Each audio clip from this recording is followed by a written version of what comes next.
Salut tout le monde, c'est Scarecrow et aujourd'hui on va parler de tous les chefs de village ainsi que de leurs capacités expliquées dans Naruto. Commençons donc par Orochimaru. Orochimaru était autrefois un orphelin qui devient l'élève de Hiruzen Sarutobi aux côtés de Jiraiya et de Tsunade. Contrairement à Jiraiya, Orochimaru s'est distingué comme un génie. Ses talents, ses connaissances et sa détermination ont été considérés par Hiruzen comme ceux d'un prodige vu qu'une seule fois dans une génération. Selon Tsunade, Orochimaru avait une personnalité tordue même lorsqu'il était enfant. Son attitude sadique était probablement due à la mort de ses parents. À un moment donné, après les avoir perdus, Orochimaru a trouvé un serpent blanc près de la tombe de ses parents. L'explication d'Hiruzen sur la représentation de ce serpent était la fortune et la renaissance, ce qui a inspiré Orochimaru à étudier le Kinjutsu, qui sont des techniques interdites, et à acquérir la connaissance de toutes ces techniques. Jiraiya a théorisé qu'Orochimaru avait emprunté cette voie pour tenter d'oublier ses souvenirs douloureux. Pendant la deuxième grande guerre ninja,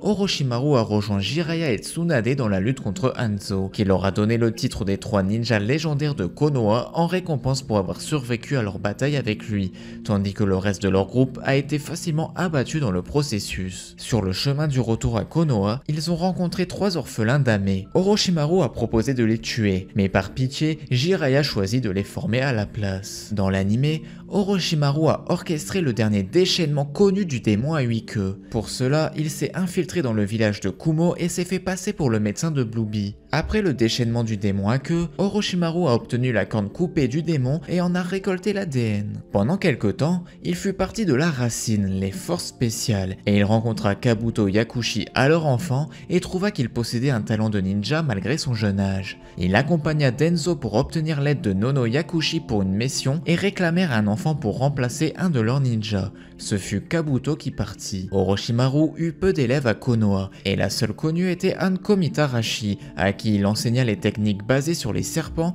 et qui fut la première à porter le sceau maudit. Mais il se sépara de sa disciple, prétendant un manque de talent. Orochimaru avait comme ambition de pouvoir apprendre toutes les techniques existantes, et pour ça, il menait des expériences sur les humains. L'une d'elles fut l'implantation dans 60 enfants des gènes du premier Hokage Hashirama Senju, afin de créer une personne capable d'utiliser le Mokuton. Seul Yamato a survécu. C'est au cours de l'une de ces expériences que son maître surgit alors avec 2 membres de l'Anbu. Il expliqua alors son ambition et qu'il chercha alors une technique qui lui garantissait l'immortalité. Hiruzen ne pouvant tuer son élève, Orochimaru s'enfuit. Il livrera ensuite un combat contre Jiraiya dans la forêt. Devenant très vite un criminel de rang S dans le Bingo Book, Orochimaru rejoindra ensuite l'Akatsuki, organisation secrète de ninjas déclarés renégats dans leur village. Orochimaru a donc été associé à Sasori, avec qui il a fait beaucoup de bien pour l'organisation. Plus tard, il a été étonné lorsque Itachi Uchiwa a rejoint l'organisation. Quand Orochimaru a vu l'opportunité de voler son corps pour prendre possession du Sharingan, Itachi a utilisé son Sharingan pour l'en empêcher, tout en coupant la main gauche d'Orochimaru pour l'empêcher de briser le Genjutsu sous lequel il se trouvait, ce qui a conduit à ce que Orochimaru quitte l'Akatsuki pour acquérir un nouveau corps. Pour la défection d'Orochimaru, Sasori a développé une rancune contre lui et a utilisé Kabuto qu'Orochimaru avait envoyé pour servir d'espion au sein de l'Akatsuki pour contrer l'espion en tant qu'agent dormant. Cependant, Orochimaru a découvert et a défait la technique que Sasori avait utilisée sur lui. Dans l'anime, lorsqu'il a été averti par Kabuto que Sasori était sur son chemin, Orochimaru a choisi d'utiliser comme l'occasion de tester la réincarnation des âmes. Contre la marionnette du 3e Kazekage de Sasori, Orochimaru a invoqué le 3e Kazekage grâce à sa technique. La technique s'est finalement avérée incomplète car le 3e Kazekage a pu reprendre le contrôle et rompre le contrat d'invocation. Orochimaru avait également été à la recherche de l'épée Totsuka, mais ignorait qu'elle était en possession du Susanoo d'Itachi. Dans l'anime, Orochimaru a vu Mizuki tuer un camarade lors d'une mission. Sous prétexte de cadeau pour les actions audacieuses de Mizuki, Orochimaru lui a accordé un sceau maudit spécialisé. En vérité, il s'agissait d'un outil expérimental incomplet qui détruirait quiconque l'utiliserait, ce à quoi Orochimaru était simplement curieux de savoir comment les effets se produiraient sur Mizuki. C'est après avoir quitté l'Akatsuki qu'il entreprend la création du village du son, aidé par des hauts dignitaires du pays qui l'approcheront afin de l'aider dans son but. On suspecte que celui-ci ait été créé pour satisfaire à 2 exigences, permettre à Orochimaru de devenir enfin Kage et d'avoir une armée afin de prendre une revanche envers Konoha. Il créa donc Oto, le village caché du son dans le pays des rizières. Les ninjas qui forment le village d'Oto sont rencontrés durant le voyage d'Orochimaru, par exemple Kimimaru. Il a aussi entraîné le quartier d'Oto qui était constitué de Kidomaru, Jirobo, Sako et Ukon et Tayuya, qui furent sous les ordres de Kimimaru. Chaque individu portait le sceau maudit depuis que Orochimaru faisait des expériences sur Jugo, un homme qui fabriquait une enzyme qui le rendait plus fort mais qui lui donnait aussi des pulsions meurtrières. Il créa des prisons où des expériences humaines étaient menées comme par exemple la prison Nord où les détenus portaient tous les sceaux maudits. Néanmoins, il s'intéressa également à l'origine des pouvoirs de Jugo et découvrit le Ryuchido et tenta de devenir un ermite des serpents. Mais il échoua à compléter parfaitement cette puissance. Cependant, cela lui permit d'obtenir la maîtrise du chakra Sennin, un chakra permettant de contenir l'énergie de la nature essentielle à la création de ces marques maudites. Capacité. Orochimaru possède une grande réserve de chakras puissants, suffisamment puissants pour soulever les vents et briser la pierre. De même, l'intensité de son intention meurtrière peut réduire la plupart des ennemis pétrifiés de peur. Il peut absorber le chakra par contact physique, ce qui lui confère également leurs compétences et leurs connaissances. Même avec ses mains scellées, le laissant incapable d'effectuer des signes de main, il peut utiliser diverses techniques puissantes avec facilité.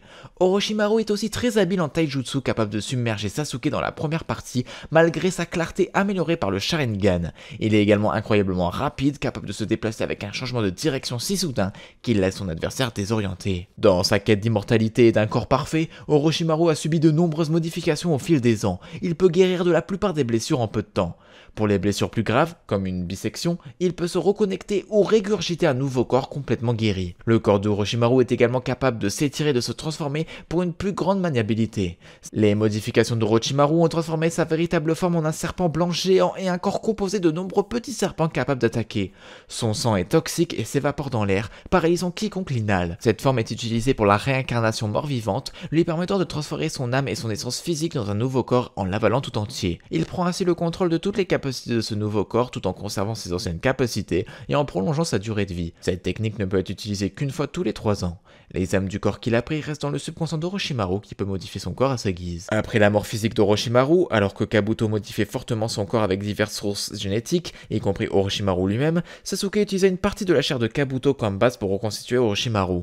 Cela donna à Orochimaru l'avantage supplémentaire de réserve de chakra accrue ainsi que de toutes les diverses techniques et capacités provenant du Taka et du quartier du son. La profondeur des connaissances et de compétences d'Orochimaru en ninjutsu est supérieure à celle de tout autre shinobi de l'histoire, ce qui lui permet de manier un arsenal vaste et inégalé de style et de technique. Il peut invoquer des portes Rashomon pour se protéger des attaques ennemies. Il peut aussi se cacher dans des surfaces pour éviter des dégâts, ou utiliser le Juinjutsu pour paralyser temporairement des cibles. Orochimaru maîtrise aussi parfaitement le maniement de la légende épée de Kusanagi, capable de rivaliser avec son ancien maître tout en maniant son puissant bâton. Orochimaru peut utiliser les 5 éléments de base, ainsi que la libération du Yin et du Yang. Orochimaru a une affinité pour les serpents, utilisant le tatouage unique sur son bras pour les invoquer. Il a notamment son serpent le plus grand et le plus fort, Manda. La technique ultime d'Orochimaru liée au serpent est la technique des 8 têtes, où il se transforme en un serpent géant à 8 têtes et 8 queues d'une taille supérieure à celle de Manda. Orochimaru peut aussi effectuer la réincarnation des âmes grâce au perfectionnement du Kinjutsu développé par Tobirama. En ressuscitant les morts, il peut leur implanter des marques spéciales pour effacer leur personnalité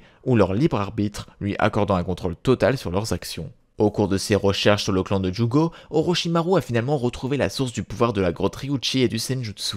Bien que son corps hôte ne soit pas assez fort pour entrer en mode ermite, Orochimaru a développé une autre utilisation du chakra Senjutsu, ses sceaux maudits. Ces sceaux contiennent une partie du chakra Senjutsu d'Orochimaru mélangée à l'enzyme produite par Jugo, déclenchant un changement similaire à la transformation ermite. Ces sceaux maudits améliorent également la puissance des techniques de quelqu'un, et servent d'extension et d'ancrage à la conscience d'Orochimaru, lui permettant d'observer les événements à travers toute personne marquée par le sceau. Tofu. Tofu est le chef du village de Verterive ainsi que le père de Kiri. Alors qu'il était le chef du village, il eut finalement un seul enfant, Kiri. Ses efforts protégeaient régulièrement le village des attaques et le conduisaient à la prospérité. Il supervisa finalement la construction d'un pont qui allait améliorer les affaires. Quelque temps plus tard, Iori empoisonna Tofu dans le cadre d'un plan visant à acquérir le titre de propriété du pont pour le village de Bleuval, ce qui poussa la fille de Tofu à prendre la place de son père à la tête du village. Capacité. C'était un combattant redoutable capable de repousser à lui seul les attaques contre le village. Il était également très fort, remportant régulièrement des compétitions de bras de fer. Kiri. Ayant grandi auprès de son père, Kiri l'admirait pour sa force et sa sagesse. À la mort soudaine de son père, Kiri lui succéda et devint le chef du village de Vertrive. Par la suite, le village fut attaqué par Bleuval qui cherchait à forcer Kiri à lui remettre le titre de propriété du pont construit par son père. Chef du village de Tonika. Malgré son âge, c'était un combattant puissant comme en témoigne sa capacité à tenir tête au moins à 2 shinobi réincarnés, Disonasu. Disonasu était le chef du village de Hacho, ainsi que celui responsable de la destruction du village de Tonika et un allié de Kabuto. Disonasu était un criminel notoire qui utilisait des techniques d'invocation et commis des milliers de meurtres. Il affronta un jour Pain, chef de l'Akatsuki, mais perdit et en resta horriblement marqué. Pour retrouver le pouvoir perdu, Disonasu devint érudit et étudia l'histoire et la signification du trou, avec l'intention de recevoir le pouvoir de l'Ama no Oko pour se venger. Bien qu'il fût nommé à la tête du village de Hacho pour localiser le Saezuri, un dispositif capable de faire apparaître l'Ama no Oko, Disonasu ne put mettre son plan à exécution à cause de la milice du village de Tonika. À un moment donné, il étudia également la technique de la réincarnation des âmes aux côtés d'Orochimaru, chef du village de Jomae. À en juger par sa position, on pourrait supposer qu'il est un ninja très intelligent en tant que chef de son village, capable d'utiliser des informations recueillies par ses subordonnés de la meilleure façon possible.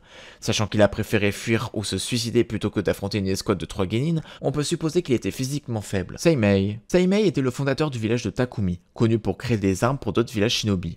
Seimei était considéré comme un grand et puissant shinobi à tel point que les villageois de Takumi le considéraient comme l'arme ultime. Sa maîtrise des armes ainsi que sa capacité à utiliser avec habileté le katon et futon témoignent de sa puissance. Ancien chef du village de Nadeshiko. Une nuit, des décennies plus tôt, elle rencontra Jiraiya, venu dans son village pour faire des recherches pour son prochain roman. Après sa fuite, elle le poursuivit et le provoqua en duel pour sa main. Le lendemain, le combat s'éternisant, Jiraiya demanda son report, car aucun des deux camps ne progressait, ce que le chef du village accepta à contre-cœur. Jiraiya promit que leurs élèves se retrouveraient un jour et se combattraient s'ils ne se revoyaient jamais. Cette promesse fut tenue par son élève Shizuka et par Naruto, le dernier élève de Jiraiya.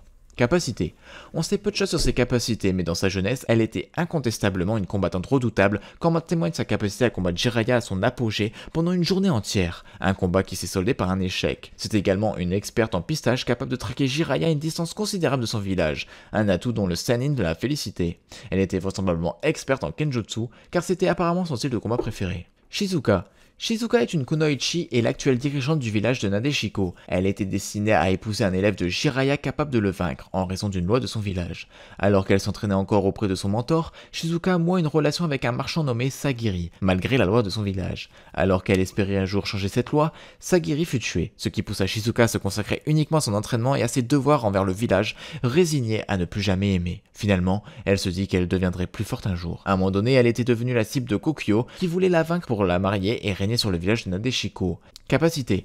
Shizuka est une kunoichi extrêmement compétente et puissante. Elle a démontré une grande maîtrise des armes, intégrant des kunai à cette technique comme l'école de Nadeshiko danse aérienne, une technique que Tokiwa a félicité pour sa capacité à esquiver, ainsi que le deuxième mouvement, où elle virevolte dans les airs tout en lançant une volée de kunai sur l'ennemi, augmentant considérablement sa portée. Elle a également démontré sa maîtrise des techniques futon, qu'elle utilise en complément du taijutsu pour augmenter considérablement la létalité d'attaques telles que le coup de pied rugissant et le point de tempête. Elle a également utilisé la technique de tourbillon violent, qui lui permet de projeter un jet d'air à haute pression suffisamment puissant pour dissiper instantanément les clones. Le premier, Oshikage. Environ 200 ans avant le début de la série, il découvrit une étoile filante, au pouvoir mystique. Il fonda un village au pays des ours, espérant former des shinobi renommés et obtenir le titre de grand village caché. Ignorant les effets secondaires de l'entraînement stellaire, les habitants commencèrent à mourir à cause d'un chakra surpuissant qui implosait dans leur corps. Capacité.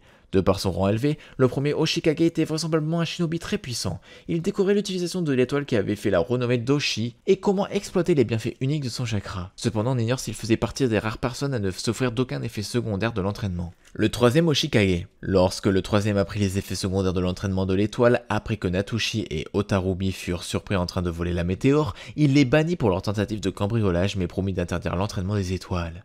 Avant de partir, ils demandèrent au troisième de dire à leur fils Sumaru qu'ils étaient morts pour leur pays et de ne pas pleurer leur perte. Quelque temps plus tard, Akaoshi, Shiso et Yotaka se rendirent au temple du troisième et le supplièrent de permettre la poursuite de l'entraînement. Cependant, le troisième refusa, prétextant qu'il ne pouvait pas risquer la mort de tous les ninjas de Hoshi. Furieux de son refus, Akaoshi ordonna à ses sbires d'assassiner le troisième et de lui prendre sa place. Ces meurtriers falsifièrent sa mort en le faisant passer pour une maladie, et Akaoshi prit sa place, bien que de nombreux villageois trouvèrent les circonstances suspectes. Finalement, Akaoshi révéla par inadvertance aux villageois son crime. Il avait tué le troisième. Akaoshi. Après avoir pris le contrôle du village, Akaoshi rétablit l'entraînement, persuadé qu'avec les pouvoirs de la météore, leur ninja deviendrait invincible et pourrait rivaliser avec les 5 grands villages. Natushi et Otarubi tentèrent de cacher l'étoile. Il refusa de révéler les effets secondaires de l'entraînement, ce qui contraignit certains villageois. Capacité. Akaoshi montrait une excellente maîtrise de l'adresse du pan qu'il avait apprise en autodidacte sous le règne du troisième. Il pouvait utiliser son chakra comme une bête pour une utilisation offensive et former des ailes pour des vols courts. Akaoshi fait également preuve d'excellentes capacités défensives grâce à ce chakra spécial, capable d'attraper les shurikens et de les renvoyer d'une vague de chakra. Il pouvait également absorber le chakra de ses camarades pour améliorer sa propre force. Après avoir placé la météorite dans sa poitrine, il fusionna avec elle, le faisant prendre son contrôle. Son apparence changea également et son chakra connut une augmentation drastique de sa puissance.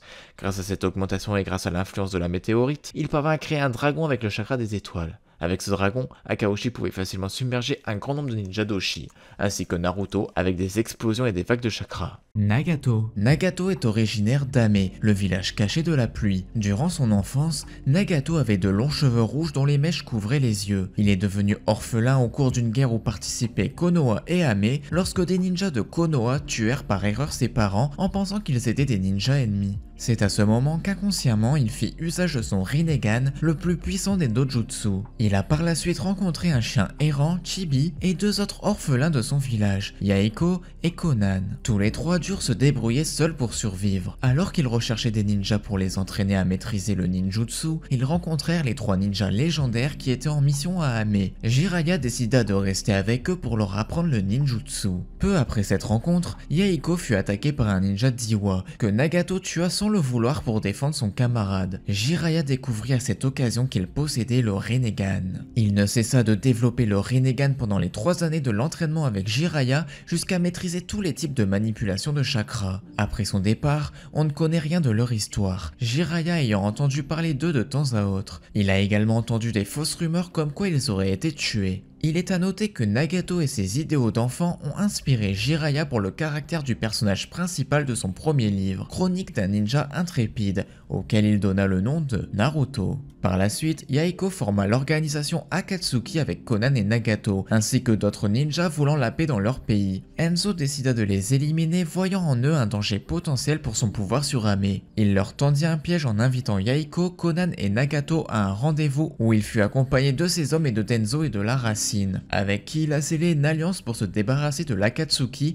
puis de l'aider à prendre Konoha. Ils prirent Konan en otage, Enzo ordonnant à Nagato de tuer Yaeko en échange de la vie de celle-ci. Yaeko se suicida pour répondre à leurs exigences en se précipitant sur le kunai que tenait Nagato, qui s'avérait incapable de tuer son ami. Dans une colère noire, Nagato invoqua le Gedomazo et tua tous les ninjas d'Ame avant d'affronter Enzo qui finit par fuir. Nagato prit le corps de Yaeko ainsi que celui des 5 autres personnes que Jiraiya a rencontrées durant son voyage, et à l'aide de récepteurs de chakra comme ceux présents dans son dos, il les ramena à la vie à l'aide de son chakra, leur octroyant le Rinnegan et un pouvoir particulier à chacun. Il tua Enzo et tous ses proches avant de prendre le contrôle d'Ame. Il partit à la recherche des bijoux avec Konan et les scella dans le Gedomazo pour créer des cycles de paix dans le monde ninja par la peur de la mort. Capacité. D'après Jiraiya, il aurait maîtrisé les 6 changements de nature du chakra et les 5 éléments à seulement 10 ans grâce à son Rinnegan, fait unique dans l'histoire des ninjas. Il est capable de manipuler en même temps 6 cadavres qu'il nomme Pain,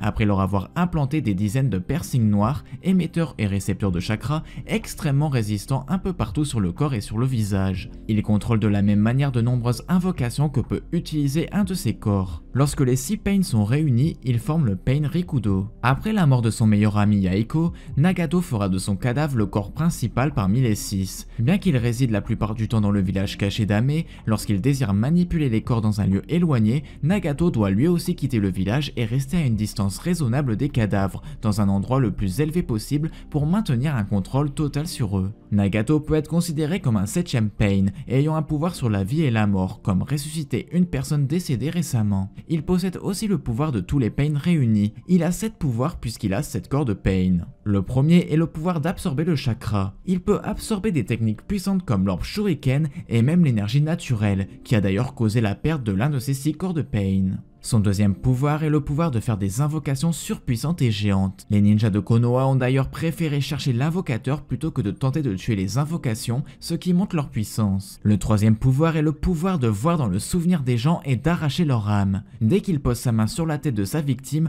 Nagato peut voir tous ses souvenirs en quelques secondes et sans appareil. Il peut par la suite arracher son âme d'un simple mouvement de bras. Le quatrième pouvoir est le pouvoir de transformer son corps tout entier en robot, comme avoir une queue de rasoir, des missiles dans les mains, des scies à la place des doigts et des poings téléguidés et surpuissants. Le cinquième pouvoir est le pouvoir d'invoquer le roi des enfers qui permet d'aspirer l'âme des gens s'ils disent des mensonges. Par contre, si la personne dit la vérité, elle ne meurt pas. Il peut aussi reconstruire des corps de Pain en les mangeant puis en les recrachant. Elle peut également servir de caméra pour assurer les arrières de Nagato grâce à la connexion des Rinnegan. Le sixième pouvoir est le pouvoir de la télékinésie. C'est le pouvoir le plus puissant des 6 Pain qui permet d'attirer et de repousser violemment ses adversaires. Pratiquée au maximum de sa puissance, elle peut détruire un village entier, mais Nagato doit attendre un peu de temps pour récupérer ses facultés. Une pause de 5 secondes doit être marquée entre chaque attaque, ce qui est la seule faiblesse. Il peut avec cette technique repousser toute technique de ninjutsu ou de taijutsu. Et le septième pouvoir est le pouvoir de rendre la vie à des gens.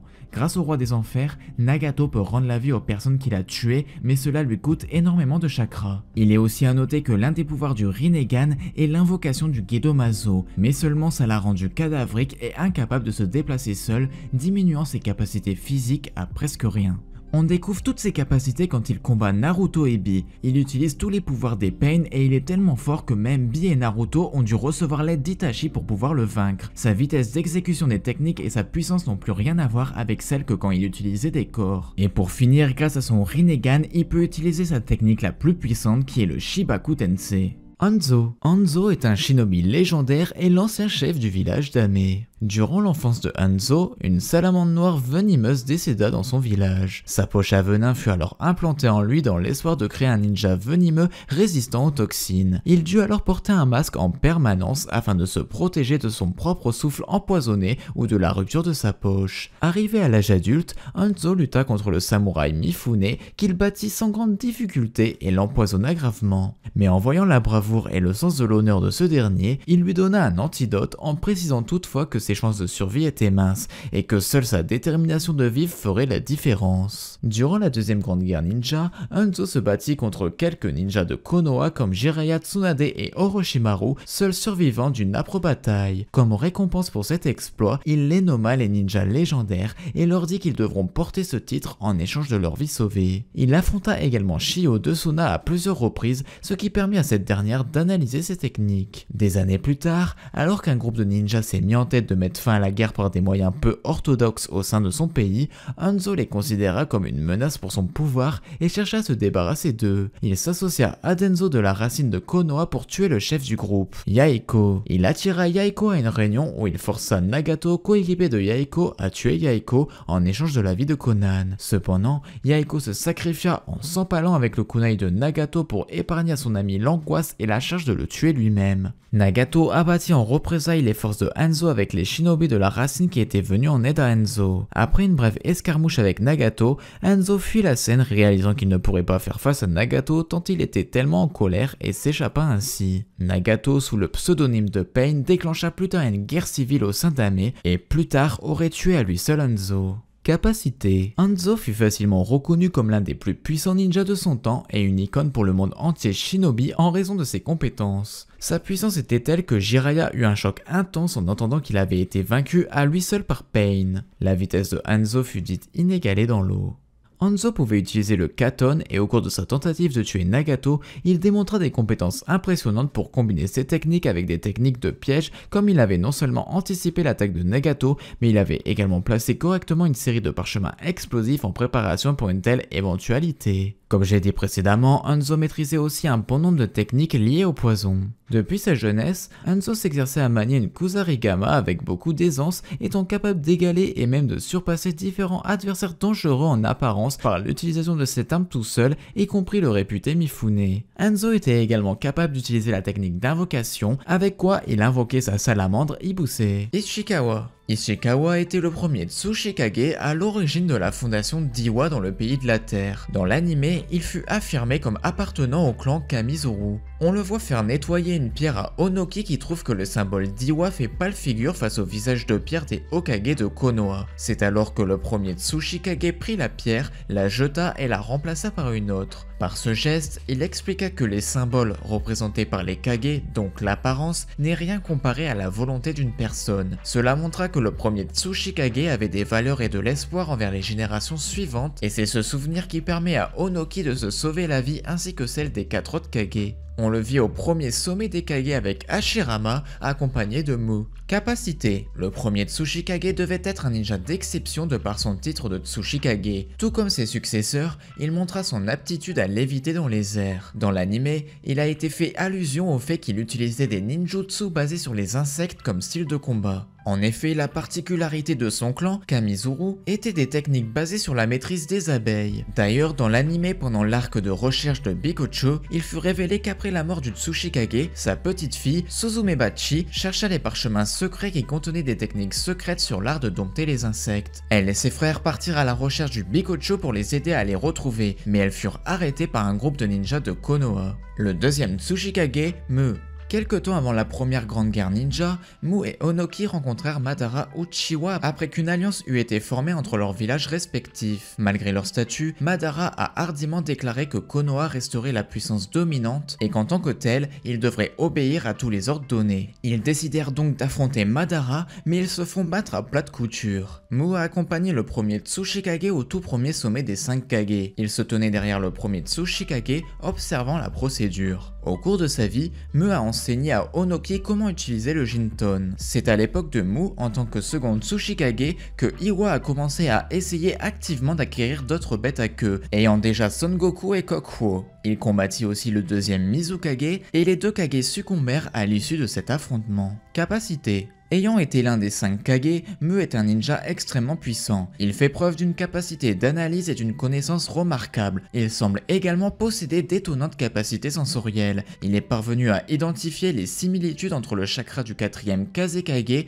et celui de son fils Gaara. Onoki confirmera que Mu est un ninja sensoriel. Il possédait une paire d'épées dans le passé, ce qui présageait qu'il était un redoutable escrimeur. Il a aussi une technique de division aussi redoutable que le clonage qui lui permet de se diviser en deux sans faire de mudra et qui ne disparaît pas même si on le touche. Même Onoki, son propre disciple, n'a pas fait de différence entre le clone et son maître. Invisibilité. Mu maîtrise la technique de camouflage à la perfection, capable de devenir entièrement invisible et de cacher son chakra même au plus grand ninja sensoriel. Cette technique est si parfaite qu'elle lui a valu le surnom d'homme invisible. Nature du chakra. Mu possède une caractéristique rarissime. Il est capable de fusionner 3 natures élémentaires de chakra. Il est ainsi capable d'associer le katon, le doton et le futon pour créer le jinton et réduire ses ennemis à l'état de poussière jusqu'au niveau moléculaire. Le troisième Tsuchikage, Onoki. Lorsqu'il était adolescent, Onoki fut chargé de nettoyer le monument de la pierre de son village. Son grand-père, le premier Tsuchikage, vint lui parler en lui expliquant que cette pierre représentait la volonté inébranlable du shinobi du village. Il lui dit alors qu'il possédait lui aussi cette forte volonté, mais qu'il la perdait s'il ne faisait pas face à l'adversité avec détermination. Onoki était un élève du deuxième Tsuchikage, Mu, qui lui transmet les secrets des techniques Jinton. À un moment donné, Onoki se battit avec Madara Uchiwa et fut le seul Kage vivant à le faire. Madara déclara que malgré l'alliance entre leurs villages, Konoha devrait rester dominant et qu'Iwa devrait obéir à Konoha. Sa connaissance du pouvoir de Madara le rendit méfiant à son égard et fut donc surpris qu'un homme masqué puisse vraiment être cette même personne. Il avait également rencontré le deuxième Mizukage, le rival de son mentor, et était constamment harcelé par ce dernier. Finalement, Onoki succéda à Mu au titre de Tsuchikage. Pendant son règne, dans l'anime, il endura les épreuves de la troisième grande guerre ninja, regardant beaucoup de ses gens mourir au combat. Finalement, Konoha proposa un traité de paix, et alors que le conseil d'Iwa était contre ce traité, Onoki envisageait fortement de l'accepter pour arrêter l'effusion de sang. À un moment donné, il entraîna également Deidara avant que celui-ci quitte le village et devienne un criminel de rang S et même membre de l'Akatsuki.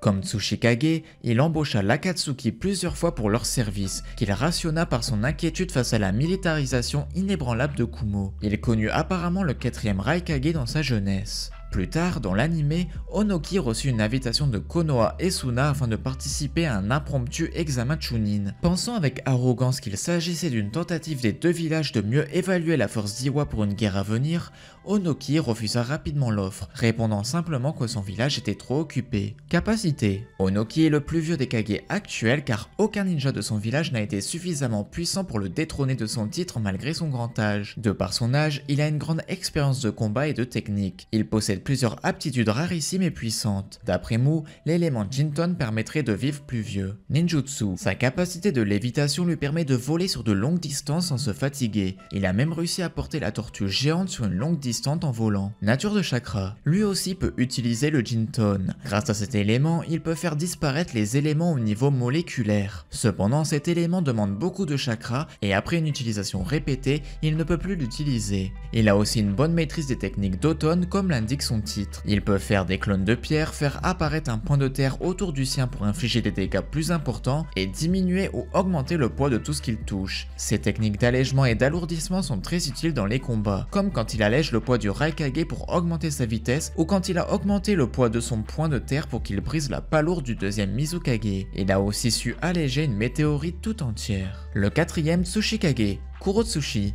Kurotsuchi est une ninja d'Iwa et est la petite fille du troisième Tsuchikage et une descendante du premier Tsuchikage. Elle joua un rôle majeur pendant la 4e grande guerre ninja et après la retraite de son grand-père, elle prendra plus tard le rôle de 4e Tsuchikage. Elle participa plus tard à un sommet des Kage à Konoha où Sasuke mentionne les origines de l'armée des Zetsu blancs et son hypothèse d'une plus grande menace que Kaguya Otsutsuki. Capacité. Kurotsuchi est une jonin très compétente qui a été désignée pour escorter le troisième Tsuchikage jusqu'au sommet se tenant au pays du fer. Nature de chakra. Kurotsuchi maîtrise le Doton, le Suiton et le Katon. Elle peut aussi combiner le Katon et le Doton pour former le Yoton, qui est la maîtrise de la lave. On l'a vu utiliser le Doton éruption volcanique, le Suiton trompette d'eau ou encore le Yoton scellement en pierre de cendre. Les Mizukage. Byakuren. Byakuren était le premier Mizukage qui a fondé le village Kiri au pays de l'eau. Après la formation de Kiri, Byakuren a travaillé sans relâche pour faire du village l'un des 5 grands pays shinobi. Cependant, sa gouvernance a été marquée par une interaction limitée avec les autres villages. Lors de la première réunion des 5 Kage avec Hashirama, Byakuren était accompagné d'un shinobi de son village qui deviendrait plus tard le 3e Mizukage. Capacité. En tant que premier Mizukage et fondateur du village de Kiri, Byakuren était sans aucun doute un puissant shinobi. Il a été salué comme un shinobi légendaire qui excellait dans la sagesse mondaine. Gengetsu Ozuki. Gengetsu Ozuki était le 2e Mizukage du village caché de Kiri. Quand il était encore en vie,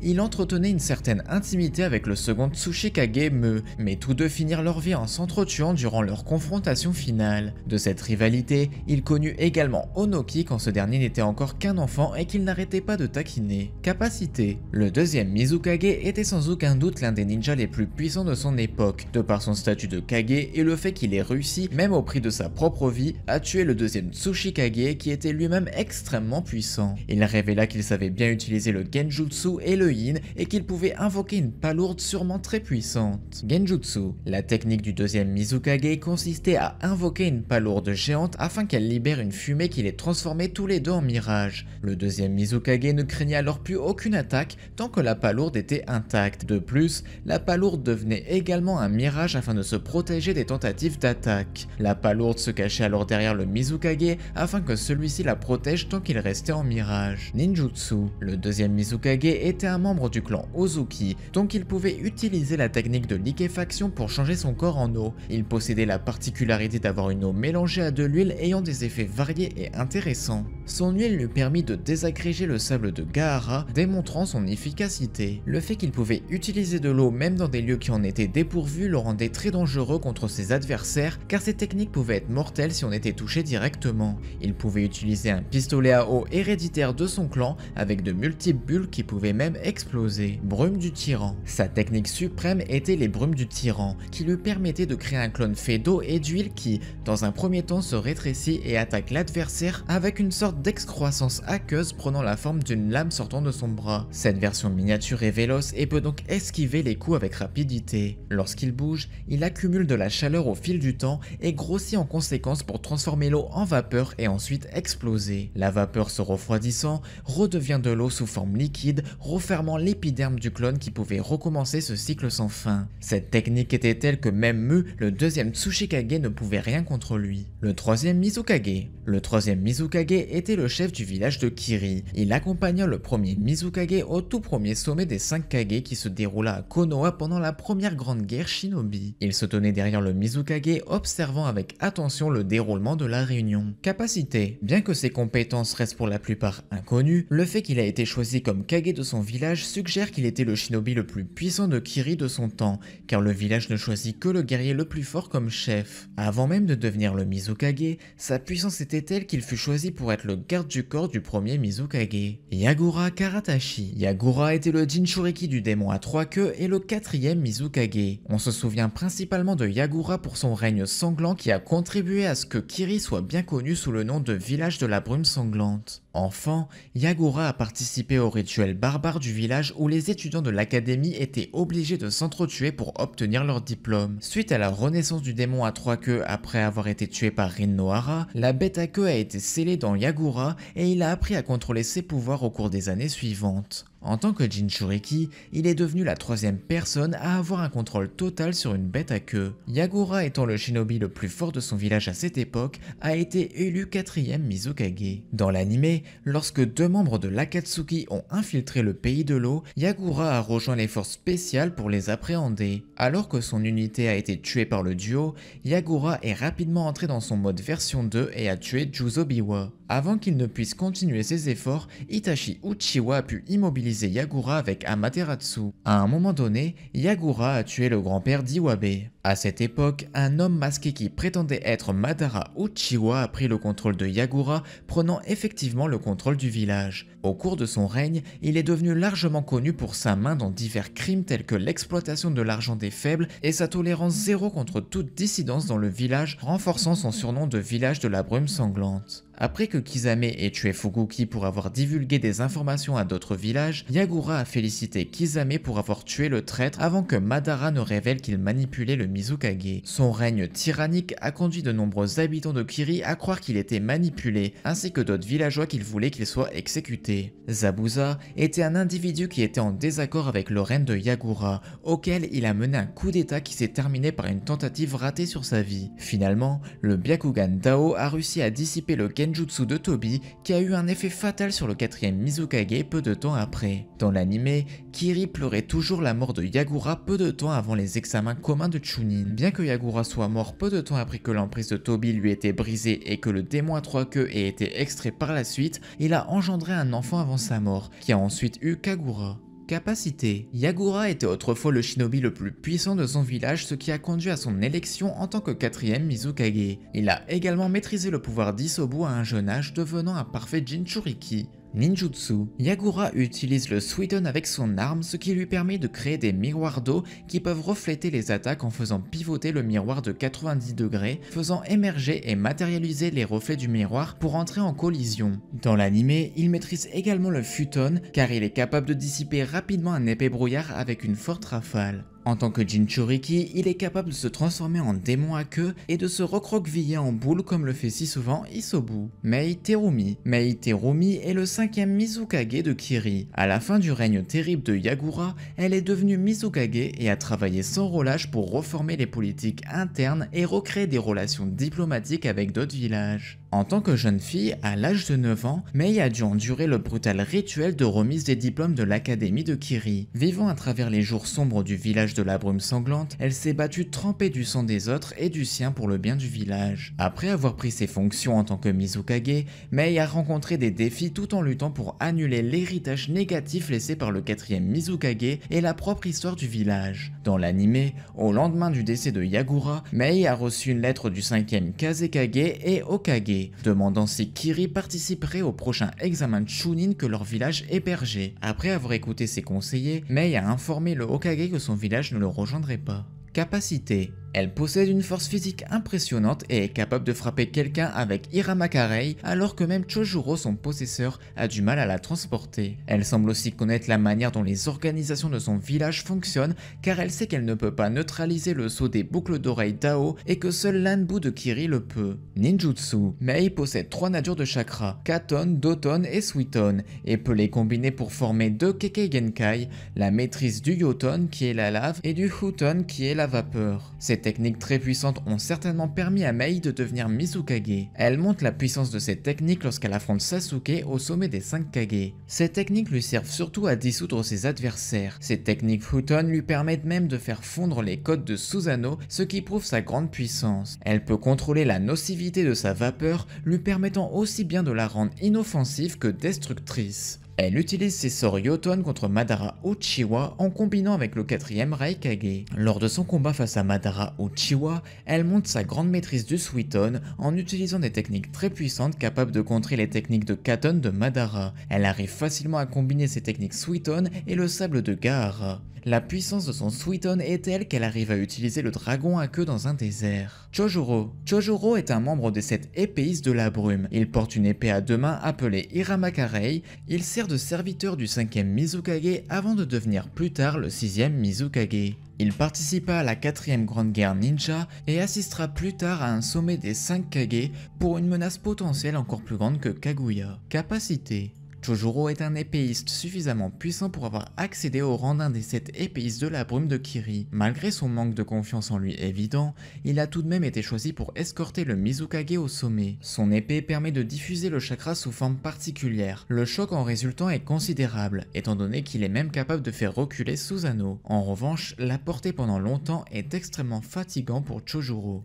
Les Hokage. Hashirama Senju. Avant la fondation du village caché de la feuille, Hashirama est né dans l'un des clans les plus puissants, le clan Senju. Comme Hashirama a été doté d'un niveau extrêmement élevé de chakra et d'endurance physique, il est devenu le chef du clan aux côtés de son frère cadet, Tobirama. Par la suite, il a épousé Mito Uzumaki. Au fil des décennies, le clan Senju a rivalisé avec l'autre clan le plus puissant, le clan Uchiwa, et les clans se sont affrontés tous les jours sur le champ de bataille pour la domination des terres. Hashirama s'est finalement fatigué de toutes les batailles et a conclu une trêve avec le clan Uchiwa. Ils ont décidé de s'allier en créant un village où ils pourraient vivre ensemble en paix qui sera connu sous le nom de Konoha, le village caché de la feuille. Au moment de choisir un chef du village, les deux clans ont choisi Hashirama comme étant le premier Hokage. Cependant, Madara craignait que le clan Senju ne finisse par opprimer les Uchiwa. Mais le clan s'est retourné contre Madara à cause de son arrogance et de sa quête obsessionnelle du pouvoir qui ont conduit Madara à être banni par son propre clan. Quelque temps plus tard, Hashirama et Madara se sont affrontés pour la direction du village dans une vallée qui s'appellera plus tard la vallée de la faim. Madara a d'ailleurs utilisé le démon renard à 9 queues pendant la bataille. La femme de Hashirama est venue à son aide et a utilisé un puissant jutsu de scellement de son clan pour permettre au démon renard d'être scellé en elle et Hashirama a vaincu Madara. Pendant son temps en tant que Hokage et en pensant à l'avenir du village, Hashirama et son frère sont devenus sensei du futur 3ème Hokage, Hiruzen Sarutobi. Plus tard, il a finalement eu des enfants et est devenu le grand-père de Tsunade et Nawaki. Au cours de l'ère révolutionnaire de la guerre entre les nations, Hashirama mourut peu de temps avant de passer le titre de Hokage à son frère. Capacité. Ninjutsu médical. Selon Madara, Hashirama était capable d'utiliser des techniques médicales. Sa technique était telle qu'il pouvait se guérir sans former de sceau, et ces techniques médicales que sa descendante Tsunade, qui était considérée comme la plus grande ninja médecin du monde, étaient d'un tout autre niveau. Sa capacité à utiliser du ninjutsu médical démontre que Hashirama avait un excellent contrôle de chakra. Nature du chakra. Hashirama était surtout célèbre pour son pouvoir héréditaire, le Mokuton, qui est un mélange de l'élément eau et de l'élément terre du chakra. En convertissant son chakra en source de vie, il était capable de créer des arbres, pouvant les faire grandir énormément et de les manipuler dans diverses formes et batailles à volonté, ce qui a donné le surnom les Senju de la forêt à son clan. On dit qu'il avait lui-même façonné l'environnement du village de Konoha. Il possédait une technique aussi très puissante, le monde des fleurs. Hashirama commençait par faire apparaître une immense forêt, puis faisait pousser des fleurs qui avaient une sorte de parfum qui endormait ceux qui le respiraient. En pratique, il pouvait ainsi totalement remodeler l'environnement qui l'entourait, détenant ainsi un très important avantage sur ses adversaires. Sa maîtrise du Mokuton démontre qu'il avait une maîtrise de l'eau et de la terre quasiment parfaite. Contrôle des bijoux. La technique la plus particulière et la plus convoitée de Hashirama est certainement sa capacité unique à pouvoir contrôler les bijoux. Sa capacité était telle qu'il avait notamment contrôlé le plus puissant des bijoux, Kyuubi,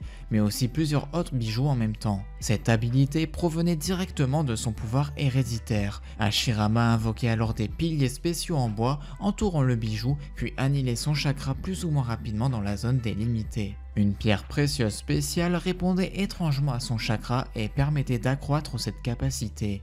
Naruto en hérita. Tobirama Senju. Il y a de nombreuses années, Tobirama est né comme le deuxième des 4 fils de Butsuma Senju. Cependant, 2 de ses jeunes frères, Kawarama et Itama, ont été tués par le clan Uchiwa. Il s'est battu à plusieurs reprises contre son ennemi juré et le frère cadet de Madara Uchiwa, Izuna Uchiwa. À la mort de son frère aîné Hashirama Senju, il devint le deuxième Hokage, fut à l'origine d'un grand nombre d'institutions de Konoha, telles que l'Académie Ninja, l'Anbu, l'Examen Chunin ainsi que le département de police de Konoha, dont il confia la direction au clan Uchiwa comme un gage de confiance. Par la suite, Tobirama était le chef d'équipe d'une petite équipe pendant la Seconde Guerre mondiale Shinobi. Il savait qu'il ne survivrait pas à l'assaut, alors il a nommé son élève Hiruzen pour être le prochain Hokage avant de foncer vers une mort certaine. Capacité ninjutsu. En tant que senju, Tobirama était habile dans une variété de formes de ninjutsu. Il avait des compétences en barrière ninjutsu ainsi qu'en shuriken jutsu. Il était habile avec une épée, assez pour affronter Izuna à plusieurs reprises, et dans l'anime,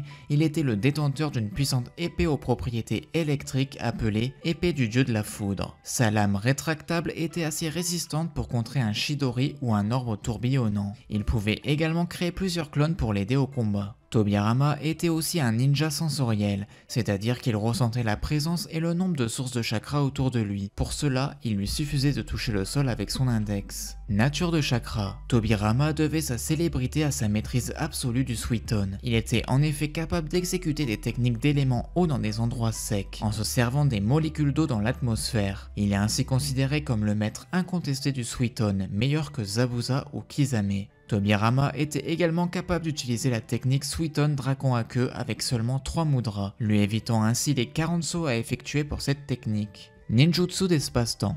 Tobirama était l'un des rares utilisateurs de jutsu spatio-temporel. Cette capacité lui permettait de se déplacer en une fraction de seconde afin de surprendre l'adversaire ou encore de se battre sur plusieurs fronts. Aucune précision n'a encore été apportée sur sa mécanique ni sur son coup en chakra. Autre technique. Il fut le créateur de nombreux jutsu qui marquèrent le monde ninja tels que le multiclonage et la technique du dieu du tonnerre volant, qui est la technique avec laquelle Minato est devenu célèbre. Tobirama était également le créateur de la réincarnation des âmes. Hiruzen Sarutobi. Né dans le clan Sarutobi, Hiruzen était un prodige qui s'est vraiment démarqué pour son talent. Lui et ses anciens coéquipiers, Omura et Koharu, étaient des élèves de Tobirama Senju, le deuxième Hokage. Alors qu'il était autrefois un ami proche de Denzo Shimura pendant leur petite enfance, Denzo a développé une rivalité unilatérale avec Hiruzen, qui a toujours réussi à avoir une longueur d'avance sur lui. Au cours de la première guerre mondiale Shinobi, l'équipe de Tobirama ainsi que de Denzo ont été poursuivis par l'ennemi ninja de Kumo. Sachant que l'un d'eux devrait se sacrifier pour que les autres puissent s'échapper, Hiruzen s'est porté volontaire. Cependant, Tobirama a choisi de prendre la place. En mourant, Tobirama a cédé sa place de Hokage à Hiruzen. Plus tard dans sa vie, il a épousé Biwako et est devenu le père d'au moins 2 enfants, Azuma Sarutobi et au moins un autre, qui n'a pas encore été vu dans la série. Cet enfant sans nom donnera plus tard un petit-fils à Hiruzen, Konohamaru Sarutobi, et plus tard Azuma une petite fille, Mirai.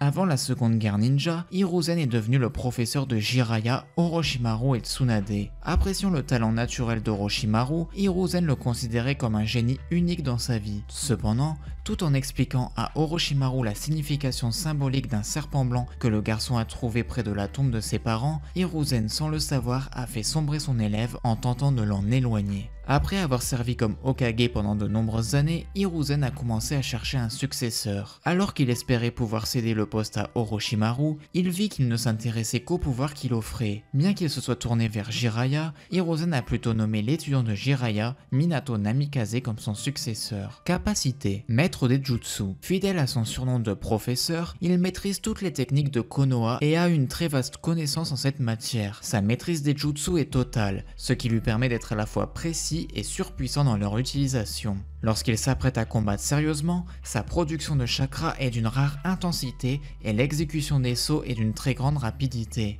Il apparaît comme très polyvalent et intelligent dans ses combats. Il sait tirer profit de l'environnement pour attaquer l'adversaire en utilisant par exemple la technique du Kawara Shuriken. Ayant une affinité avec le feu et la terre, ses techniques les plus dévastatrices sont des techniques Katon et Doton. Par l'intensité et l'immensité de ces techniques, il peut complètement modifier et recréer l'environnement à partir de rien d'autre que son chakra, en brûlant vif tout élément comme un surpuissant lance-flamme avec Karyu Endan, ou encore en érigeant en quelques secondes un mur immense capable de résister à une puissante vague d'eau avec Doryu Eki. De plus, dans l'anime, on le voit utiliser les techniques Doton et Katon de façon très intelligente, réutilisant la boue créée avec d'autres techniques en enchaînant par exemple le Doryu Taiga, puis le Doryu Dan ou en créant des clones de boue. A noter qu'il est aussi capable d'utiliser la technique du multiclonage. Enma, le roi des singes. L'invocation personnelle de Hiruzen est le grand roi singe Enma, qui est aussi un ninja affilié à Konoha. Il est au fil des années devenu un véritable compagnon et ami pour Hiruzen. Il fait preuve d'une grande intelligence et peut même conseiller son invocateur. La grande force de Enma est qu'il est capable de se transformer en bâton, qui peut s'agrandir ou se rétrécir. Shikifujin. Cette technique est un dernier joker, qui invoque le dieu de la mort, seulement visible par l'utilisateur et les cibles, et fait un pacte avec. En sacrifiant sa vie,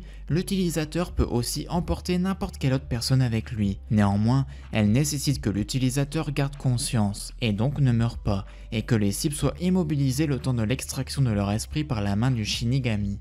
Minato Namikaze. On ne sait peu de choses sur les parents de Minato, mais selon Jiraiya, il a été déclaré que Minato était un enfant très doué, et lorsqu'il a fréquenté l'académie ninja à l'âge de 6 ans, il était bien connu comme l'un des génies prodiges du village. C'est là qu'il a rencontré une petite fille qui était une étrangère nommée Kushina Uzumaki. Minato a mentionné que son objectif de rêve était de devenir Hokage. Minato a été entraîné par Jiraiya et maîtrisé le Rasengan et le dieu du tonnerre volant, créé par le second Hokage Tobirama Senju. Une fois que Minato a atteint l'âge adulte, il est finalement devenu un Jonin et un sensei de Kakashi Hatake, Obito Uchiwa et Rin Nohara. Grâce à ses prouesses durant la guerre, ses ennemis lui ont donné le surnom de l'éclair jaune de Konoha, et Minato était craint par tous les villages ennemis. Quelques années plus tard, le troisième Hokage a pris sa retraite et Minato est devenu le quatrième Hokage. Minato a finalement épousé Kushina et elle est tombée enceinte. Ils ont décidé d'appeler leur fils Naruto par rapport au héros du livre de Jiraiya. Pendant l'accouchement de Naruto, Kushina a été approché par Tobi pour libérer le démon renard à 9 queues, car Kushina était le deuxième hôte du démon renard à 9 queues. Minato et Kushina se sont alors sacrifiés pour sauver le village de Konoha. Avant de mourir,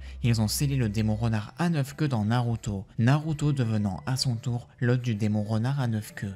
Capacité. Ninjutsu. Minato apprit par Jiraiya comment utiliser la technique d'invocation pour invoquer des crapauds et fut l'une des rares personnes à gagner le respect et l'entière coopération de Gamabunta. Il avait des compétences en barrière ninjutsu comme pouvoir créer le cube aux faces écarlates. Minato était également compétent dans les natures de chakra de type Katon, Futon, Raiton ainsi que la libération du yin et du yang. Minato pouvait utiliser l'orbe tourbillonnant, un ninjutsu d'espace-temps nommé le dieu du tonnerre volant dont il a associé cette technique avec les kunai. Fuinjutsu. Minato était très compétent dans le Fuinjutsu, partiellement en raison de Kushina qui lui a appris certaines des techniques du clan Uzumaki. Senjutsu. Minato est capable d'utiliser le Senjutsu comme montré durant son combat face à Madara. Les circonstances de l'activation de son Senjutsu sont inconnues, mais on sait qu'il réussit à l'activer sans l'aide de Fukasaku et de Shima. Tsunade. Tsunade est l'un des 3 ninjas légendaires de Konoha, considéré dans le monde comme la plus forte des kunoichi, ainsi que la plus grande ninja médecin du monde. La mort répétée des êtres lui étant les plus chers firent que Tsunade abandonna la vie de shinobi pendant plusieurs années. Elle fut finalement persuadée de retourner à Konoha et devint le 5e Hokage.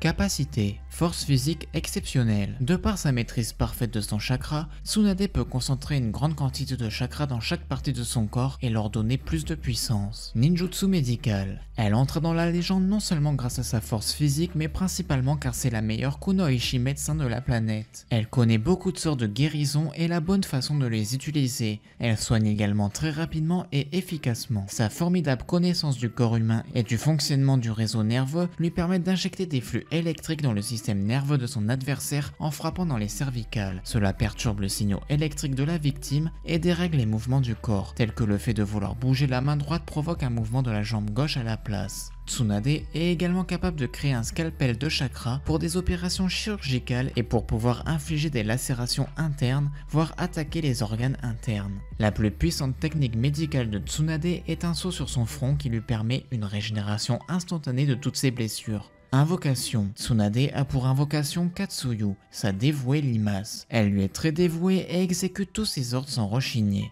Kakashi Atake. Kakashi Atake est l'un des ninjas les plus talentueux de Konoha, régulièrement sollicité pour des conseils et du leadership malgré son aversion personnelle pour les responsabilités. Il fut le sensei de l'équipe 7 composée de Sakura, Naruto et Sasuke, et Kakashi souligne l'importance du travail d'équipe. Il a lui-même reçu cette leçon avec le Sharingan de son ami d'enfance Obito Uchiwa. Après la 4ème grande guerre ninja, Kakashi devient le 6ème Hokage. Compétences. Ninjutsu. Dans la deuxième partie, dans son combat contre Naruto et Sakura, Naruto fit remarquer qu'il avait aussi bon flair que Kiba, qu'il se servait mieux de son Sharingan que Sasuke, qu'il avait un taijutsu aussi bon que Lee et qu'il était aussi intelligent que Shikamaru. Ses capacités s'améliorèrent aussi entre la première et la deuxième partie. Dans la première partie, il ne pouvait utiliser l'éclair pourfendeur que 4 fois, mais maintenant il peut l'utiliser au moins 6 fois tout en maintenant son Sharingan. La nature élémentaire du chakra de Kakashi est le Raiton, qui est la foudre. Mais comme tout Jonin, Kakashi peut utiliser plusieurs éléments comme le Suiton qui est l'eau ou le Doton qui est la terre, ce qui lui permet de bloquer plus de techniques et d'élargir ses possibilités d'attaque. C'est lui l'inventeur des 1000 oiseaux, technique qui lui permet de trancher la foudre elle-même. Il sait utiliser le Rasengan, mais comme il n'a pas pu terminer la technique comme son maître, il créa donc les 1000 oiseaux. Il peut aussi lancer un chien éclair à mi-distance. Il peut également créer un clone de foudre qui électrocute son adversaire dès qu'il se fait tuer, mais cela lui fait perdre la moitié de ses réserves de chakra. Kakashi peut également utiliser la technique chaîne de foudre en faisant un multiclonage et avec son clone, il relie son éclair pourfendeur au sien pour former une chaîne. Cette technique permet de couper n'importe quoi, y compris les bras des bijoux. Dojutsu. Kakashi possède le Sharingan, attribut héréditaire seulement possédé par les Uchiwa. Il le reçut de son ami Obito pendant une mission. Il le maniait parfaitement au point qu'Itachi lui-même reconnaissait son talent. Grâce à cela, il put copier 1 millier de techniques diverses et variées, ce qui lui valut son surnom de ninja copieur. Il peut aussi prévoir les mouvements de ses adversaires, ce qui lui donne un avantage. Cependant, comme il n'est pas un Uchiwa, cela lui demande beaucoup de chakra. Il ne l'utilise d'ailleurs qu'en cas de grande nécessité. Il maîtrise aussi le kaléidoscope hypnotique du Sharingan. Il l'obtint après avoir ôté la vie à sa camarade Rin. Il lui permet d'utiliser la technique Kamui et d'envoyer ce qu'il vise dans une dimension parallèle, que ce soit un bras ou une explosion. Mais cela lui demande tellement d'énergie qu'il reste une semaine en repos. De plus, cette technique ne fonctionne pas sur Tobi à cause de son ninjutsu dimensionnel. Il peut même téléporter des armes physiques comme le kunai ou bien des techniques comme le Rasengan de Naruto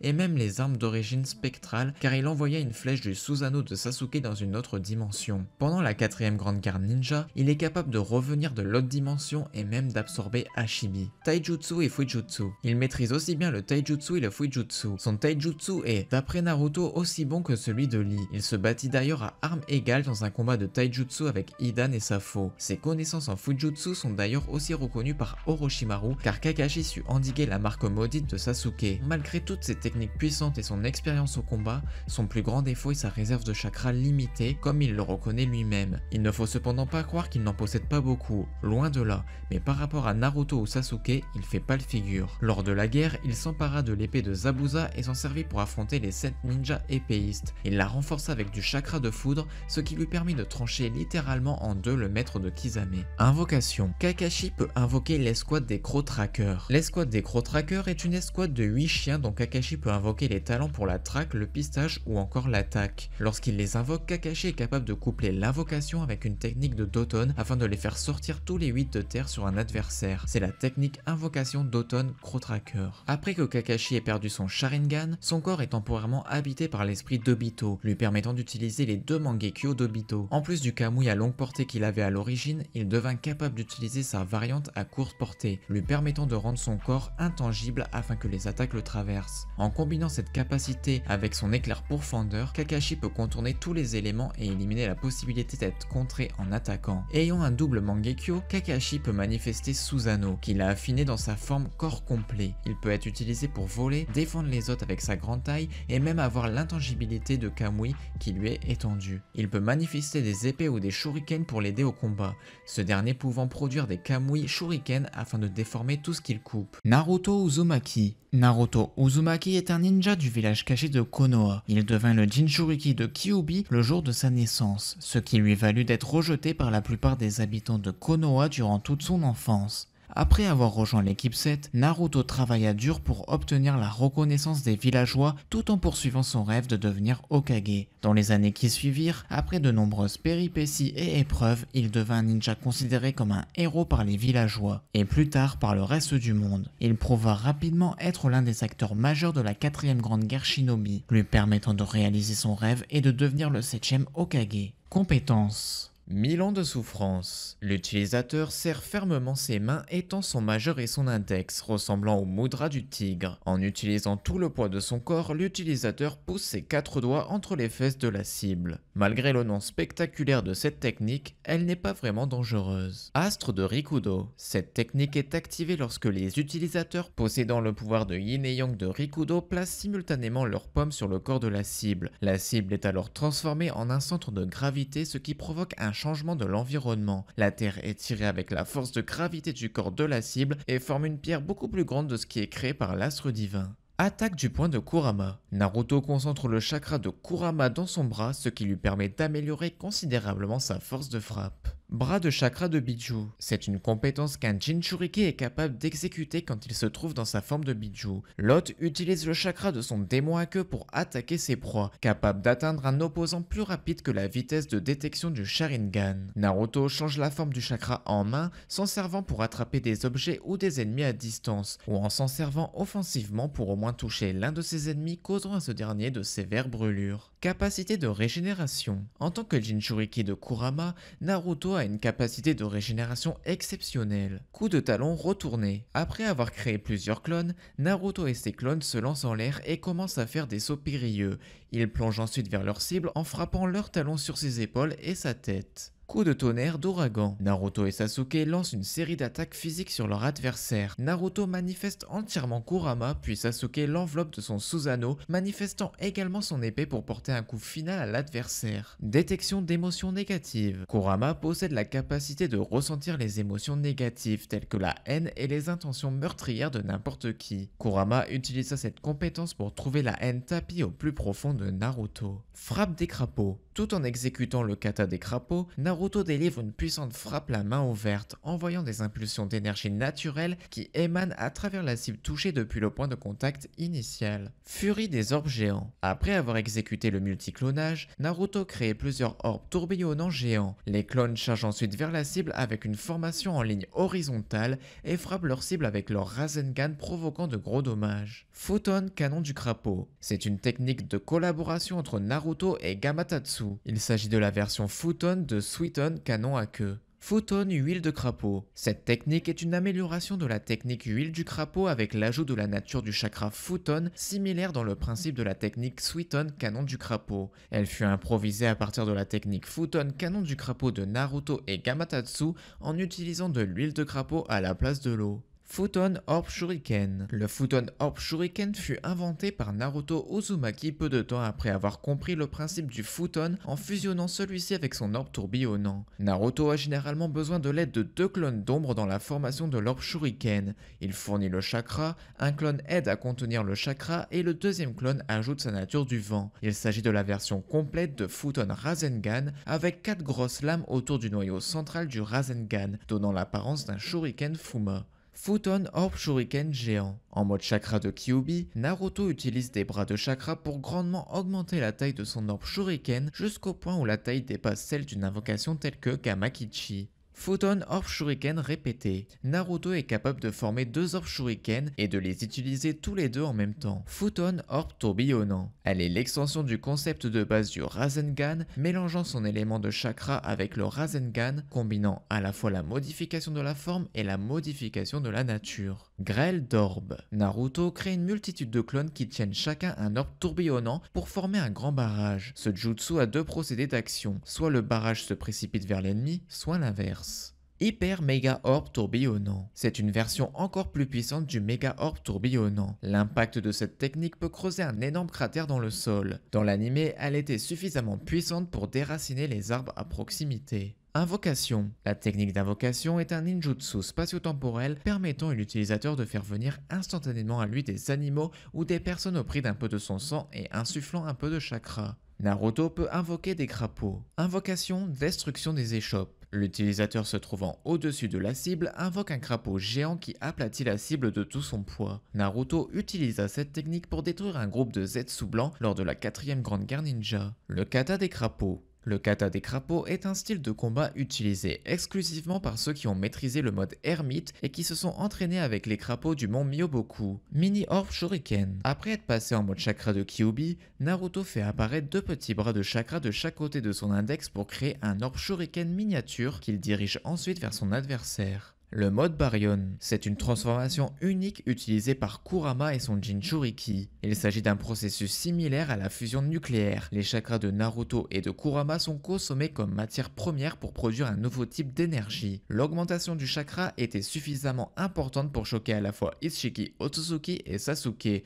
ce dernier notant que c'était un chakra monstrueux. Ce mode augmente considérablement les réflexes, la vitesse et la puissance de Naruto à tel point qu'il surpasse même les capacités d'Itsuki. Cependant, il est extrêmement dangereux s'il est utilisé trop longtemps ou de manière imprudente. Mode chakra de Kyuubi. Le mode chakra de Kyuubi est une transformation unique octroyée au Jinchuriki de Kyuubi. Mode ermite de Rikudo. Le mode ermite de Rikudo est un état avancé du mode ermite qui accroît considérablement les capacités de l'utilisateur à plus forte échelle en utilisant le chakra de l'ermite Rikudo. Multiclonage. Le multiclonage permet de créer des doubles de l'utilisateur. Cependant, ces clones sont des copies physiques et non des illusions. Le chakra de l'utilisateur est réparti équitablement entre les clones qui se voient ainsi dotés chacun d'une fraction de la puissance globale de l'original. Multiclonage supra. C'est une technique qui consiste à créer un très grand nombre de clones pouvant aller à plus d'1 millier dans le cas de Naruto en répartissant équitablement le chakra dans chacun d'entre eux. Méga Orbe tourbillonnant. Le Méga Orbe tourbillonnant est une version plus puissante de l'orbe tourbillonnant géant. Métamorphose combinée. C'est un jutsu qui consiste à fusionner avec une personne ou chose pour prendre l'apparence d'une autre. Naruto l'utilise en fusionnant avec Gamabunta pour prendre l'apparence de Kyuubi face à Ishibi. Naruto Ultime Fury. Il s'agit de la plus puissante technique de type taijutsu que Naruto utilisa en prenant les modes ermite de Rikudo et chakra de Kyuubi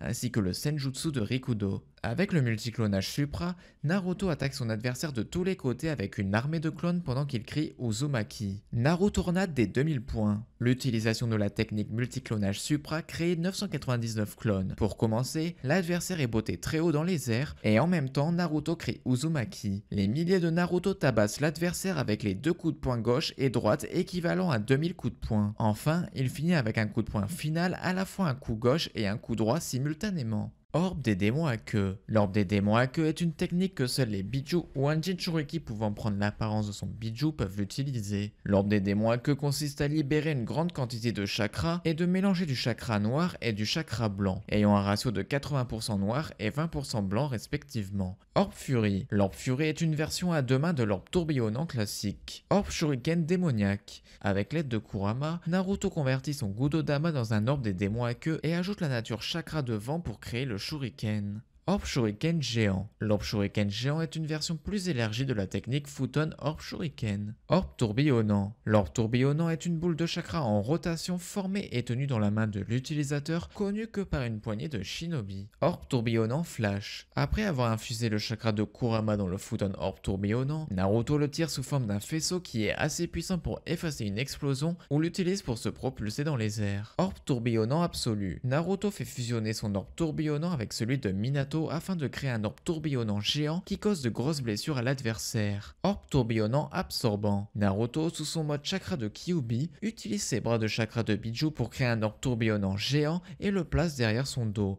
Il déplace ensuite plusieurs bras de chakra pour s'emparer et ainsi écraser plusieurs adversaires dans l'orbe. Orbe tourbillonnant des démons à queue. L'orbe tourbillonnant des démons à queue est une technique incomplète de Naruto Uzumaki. Il tente d'utiliser la forme du Rasengan pour créer un substitut de l'orbe des démons à queue.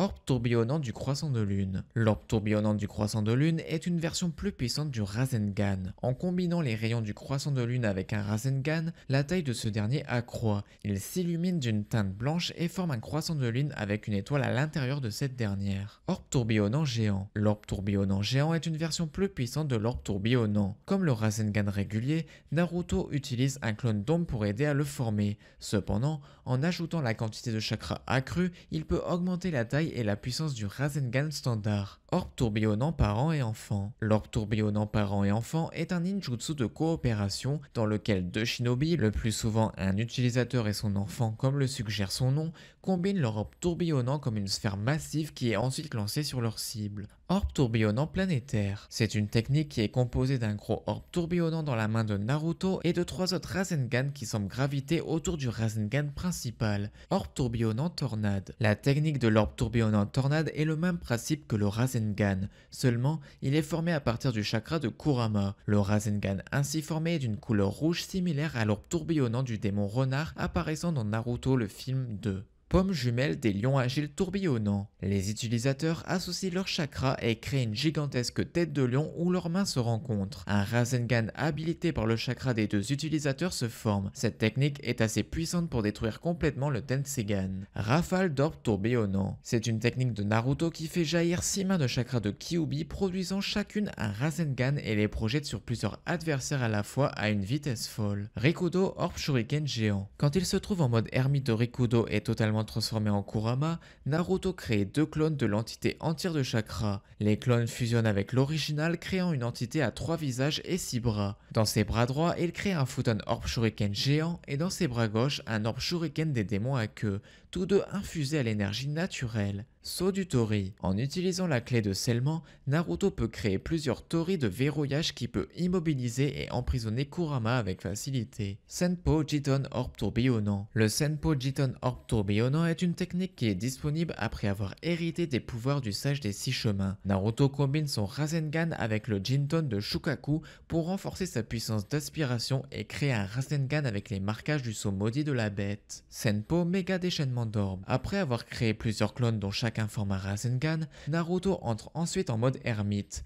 Les clones transforment alors leur orbe tourbillonnant en méga orbe tourbillonnant et frappent simultanément leur cible. Senpo méga orbe shuriken démoniaque. Cette technique fut utilisée par Naruto après qu'il reçut les pouvoirs de l'ermite Rikudo. Aux côtés de 8 de ses clones, Naruto créait 9 orbes shuriken, chacun infusé avec les propriétés du chakra d'un des démons à queue. Il y a donc le chakra de Shukaku, Jinton et Sable, Matatabi, Flamme Bleue, Isobu Suiton, Son Goku Yoton, Kokuo Futon, Saiken Acide, Chomei Poudre d'écaille, Gyuki Encre et Kurama Futon Orbe Shuriken. Senpo Shuriken de Magma. Il s'agit d'une technique de Biju dans laquelle Naruto, empruntant du chakra de Son Goku, crée un Rasen Shuriken géant avec un noyau composé de lave. La chaleur s'en dégageant provoque même l'émission de vapeur depuis les lames. Sexy Jutsu. Le Sexy Jutsu est une variante de la technique de métamorphose. Le Sexy Jutsu transforme l'utilisateur en femme dévêtue, habituellement entourée de fumée aux endroits intimes. Naruto utilise cette technique pour distraire ou convaincre des hommes avec du sex appeal. Shakuton a l'eau éolien de la flèche céleste de flamme noire. C'est une technique de collaboration qui utilise le Futon Orbe Shuriken géant de Naruto et Enton flèche noire de Sasuke.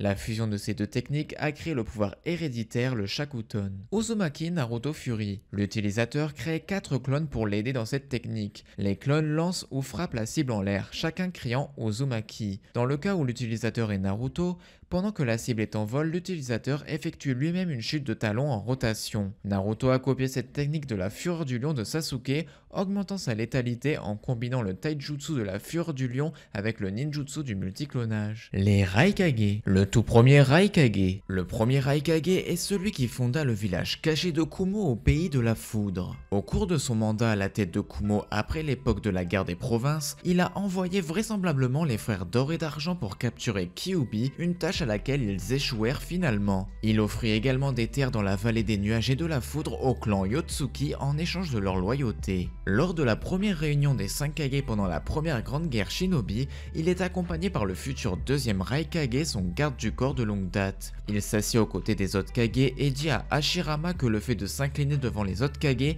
n'était pas digne d'un chef de son envergure. Après avoir demandé au premier Kazekage de donner suite à sa demande subsidiaire puisque Suna avait déjà un témoin à queue, il exprima son indignation lorsque le Kazekage demanda à recevoir de Konoha 30% de ce qu'il serait prêt à débourser pour un témoin à queue. Avant sa mort pendant la guerre, il a laissé une forte empreinte morale liée à son désir de protéger Kumo à son garde du corps, dont ses services de longue date et son dévouement lui valurent la nomination comme son successeur. Capacité. En tant que premier Raikage et fondateur de Kumo, le premier Raikage était sans aucun doute un puissant shinobi. Le deuxième Raikage. Avant de devenir le deuxième Raikage, il était le garde du corps du premier Raikage. Lors de la première grande guerre shinobi, il l'accompagna au tout premier sommet des 5 Kage. Durant son mandat, le deuxième Raikage de Kumo signa une alliance formelle avec Konoha. Pendant la cérémonie, le deuxième Raikage et le deuxième Hokage furent pris en embuscade par les frères d'or et d'argent qui tentèrent de mettre en scène un coup d'état. On ne sait pas ce qui arriva au Raikage, mais il est dit que le Hokage s'échappa en frôlant de peu la mort. Capacité. Bien que l'on ne sache pas grand chose sur ses compétences, le fait qu'il fut nommé deuxième Raikage indique qu'il était sans aucun doute un puissant shinobi. Avant même de devenir Kage, ses compétences étaient telles qu'il fut nommé garde de son prédécesseur, ce pourquoi il acquit une grande renommée. Le troisième Raikage. Le troisième Raikage était réputé pour être le plus grand Raikage que le village ait eu. Son règne a été marqué par les terrifiants assauts de Hashibi contre Kumo. Refusant de se passer d'un tel moyen de pression contre les autres villages, le troisième Raikage n'eut de cesse de trouver un bon Jinchuriki.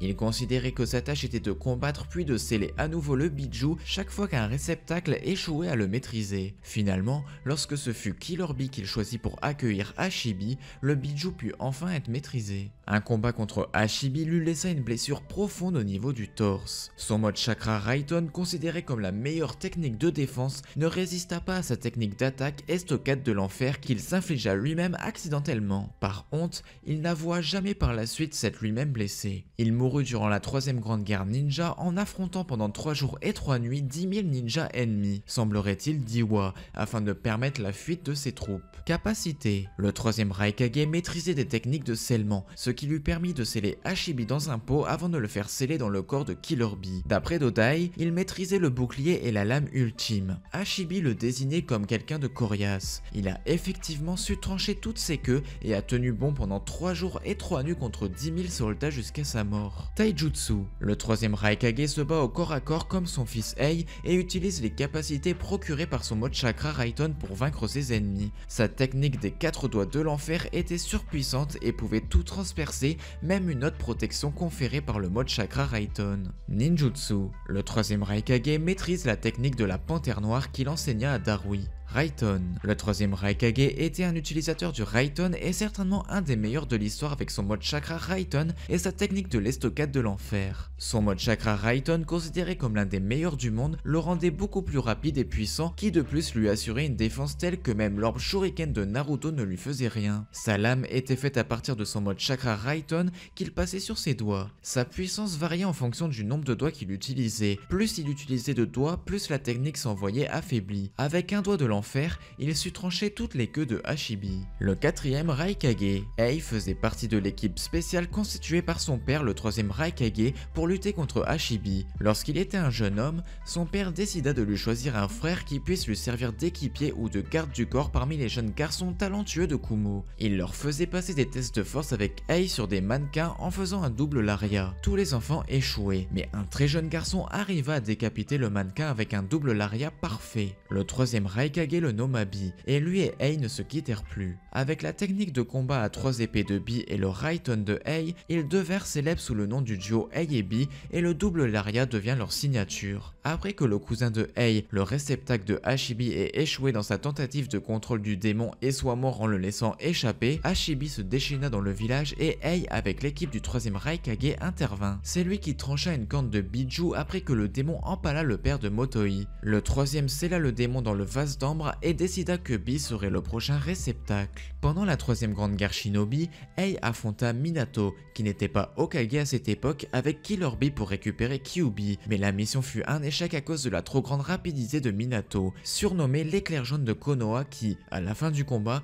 lui dit qu'il se reverrait mais cette fois en tant que Kage. Il acquit un grand respect de la part des habitants de Kumo et succéda à son père à sa mort contre 10 000 shinobi. Il décida que Bi ne quitterait plus le col d'Unrakyo pour apprendre à maîtriser l'orbe des démons à queue. Il ordonna alors à Bi de rester à Kumo et de défendre le village de l'intérieur. 2 ans après que Tsunade soit retournée dans son village pour devenir le 5e Hokage, elle a envoyé à Ei une invitation à se joindre à un examen interrompu de Chunin organisé par Konoha et Suna. Il a immédiatement rejeté l'offre, estimant qu'il s'agissait d'un effort conjoint des 2 villages pour attaquer Kumo. Capacité: Raikage et chef suprême de l'alliance Shinobi, Ei est un ninja extrêmement puissant. Il possède une quantité impressionnante de chakra et surtout une armure Raiton niveau 2 où son chakra est comparable d'après Karin à celui d'un Biju. Ei combine le taijutsu avec le Raiton avec une dextérité et une force brute sans égale. Il a même été capable d'entamer le bouclier d'Amaterasu de Sasuke. Il se dit lui-même être le ninja le plus rapide du monde depuis la mort du 4e Hokage jusqu'à que Naruto le surpasse. Son intelligence n'est pas en reste car il sait aussi analyser les différentes situations pendant un combat, notamment dans son combat contre Minato où il sut que les kunai spéciaux de celui-ci étaient le secret de ses téléportations. Cependant, Minato avait toujours une longueur d'avance et le Raikage ne l'atteignit jamais. Ei est sûrement l'un des plus puissants ninjas actuellement. Taijutsu. Le style de combat de Ei repose sur sa force et sa rapidité sans égale combinée à son Raiton. De plus, il sait également assurer sa défense à l'aide de son armure de foudre. La force de Ei est déjà très grande mais elle augmente sensiblement avec son armure Raiton. Selon Naruto, ne serait-ce qu'un coup de Ei pèserait 1 tonne. Ninjutsu, Raiton. Ei se sert du Raiton presque en permanence lorsqu'il combat sérieusement. Sa vitesse est déjà qualifiée de supersonique par Zetsu en temps normal, mais elle l'est encore bien plus sous son armure, ce qui lui valut le titre de ninja le plus rapide. Il libère une vague continue de foudre à partir de son corps pour former une armure de foudre. Celui-ci procure une meilleure attaque, une meilleure défense et une vitesse incroyable. Même les Sharingan ne peuvent suivre ses mouvements, toutefois Naruto réussira comme son père à battre Ei en vitesse grâce au chakra de Kyuubi. Sa vitesse dans cet état est considérablement augmenté au point que Si mentionna que le système nerveux du Raikage et la vitesse de réaction étaient comparables à ceux du 4e Hokage, Minato Namikaze. Tout en utilisant cette capacité, il est capable d'esquiver les attaques d'explosion de Jugo et de l'Amaterasu de Sasuke qui tous deux étaient à bout portant. Au maximum de sa puissance, il peut d'un coup de poing faire des dégâts monstrueux. Son armure est très résistante, assez pour empêcher la lame Chidori de Sasuke de le transpercer et de n'infliger que des dégâts mineurs. Le 5e Raikage, Darui. Darui est un shinobi de Kumo et le bras droit du 4e Raikage, auquel il succéda plus tard en tant que 5e Raikage. Darui était autrefois un étudiant du 3e Raikage. Au cours de sa formation, Darui a appris entre autres la technique unique de la foudre noire du Raikage. Avec Si, il a également servi de support au 3e Raikage. Il participa également à la 4e grande guerre ninja où il combattit les frères d'or et d'argent, puis il deviendra le 5e Raikage et participa au sommet des Kage en compagnie de Naruto. Capacité. Darui est un ninja très habile et compétent. Il a appris comment créer la foudre noire sous la tutelle du 3e Raikage, rendant ses techniques basées sur la foudre plus puissantes. Ses réserves de chakra sont assez grandes pour ne pas mourir d'épuisement de chakra après avoir utilisé 3 des trésors du Rikudo Sennin et ayant encore assez de chakra restant pour continuer à combattre. Ses capacités gagnèrent les éloges et la reconnaissance du 4e Raikage lui-même, qui nomma Darui en tant que garde personnel et le considère comme son bras droit. Habituellement, Darui manie une épée large et assez longue qui a la particularité de se plier en deux pour être engainée et d'être dépliée lors de son utilisation. Comme il fut capable de s'opposer au Kubikiri Bocho de Suigetsu Ozuki et de l'écraser et de le clouer à un mur facilement avec son épée chargée de foudre. Il fut également assez habile pour littéralement désarmer Ginkaku et Kinkaku durant leur affrontement. Nature de chakra. Darui est compétent dans les techniques Suiton et Raiton et il est capable d'utiliser 2 techniques de nature différente simultanément. Il utilise la technique Raiton vague vagues d'émotions associées avec des techniques Suiton pour permettre à l'électricité de transiter par l'eau, rendant la technique mortelle. Il est également capable de combiner ces deux natures de chakra pour créer le Kekkei-genkai connu comme le Ranton, qui crée des rayons de lumière flottant dans l'air comme de l'eau et peuvent être librement guidés comme des missiles. Il est également capable d'utiliser la foudre noire, une forme spéciale de foudre qui lui fut transmise par son professeur le 3e Raikage. Avec le pouvoir de la foudre noire, il peut utiliser des techniques telles que le Raiton Panthère Noire pour immobiliser et ou tuer plusieurs ennemis. Selon un de ses camarades, il est la seule personne à avoir hérité des techniques du 3e Raikage. Les Kazekage. Reto. Reto était le premier Kazekage qui a fondé le village de Suna dans le pays du vent. Il aurait rassemblé tous les shinobi du désert sous son contrôle avec son pouvoir écrasant. Il a été présenté lors de la toute première réunion des 5 Kage. Il était accompagné du futur second Kazekage Shamon. Il nota d'ailleurs que les Kage étaient sous un accord qui était basé sur la distribution des bêtes à queue sous le contrôle d'Ashirama. Plus tard, au cours de la réunion, il révéla que Suna possédait déjà l'une des bêtes à queue et a demandé une autre compensation. Comme tous les Kazekage après lui, Reto est mort prématurément aux mains d'un assassin, un sort que beaucoup de gens considéraient comme découlant de la lignée du Kazekage maudit. Capacité. En tant que premier Kazekage et fondateur de Suna, Reto fut sans aucun doute un shinobi extrêmement puissant. Son pouvoir était tel qu'il était capable d'unifier tous les shinobi vivants dans le désert sous sa direction. Shamon. Shamon est le deuxième Kazekage du village caché de Suna. Il fut le premier à faire des recherches sur les démons à queue dans le but d'améliorer la force du village. Avant de devenir Kazekage, Shamon accompagna le premier Kazekage au premier conseil des 5 Kage. Il assista au déroulement de la réunion et écouta avec attention les autres villages alliés, ainsi que la supplication de Hashirama Senju pour que les 5 villages cachés coopèrent. Après l'assassinat de Reto, Shamon lui succéda et devint Kazekage. Pendant son règne, il a concentré tous ses efforts sur le renforcement de la puissance militaire de Suna grâce à l'utilisation des marionnettes en remplacement du shinobi. Shamon a profité du terrain désertique environnant et du développement du village de nouveaux ninjutsu et a développé un moyen pour les shinobi de se battre avec plusieurs partenaires. Shamon a également fait des recherches sur les bêtes à queue dans le but de contrôler Shukaku. À la suite de son expansion militaire, Suna a réalisé des progrès révolutionnaires. Shamon sera plus tard tué par des assassins, le même sort que le tout premier Kazekage.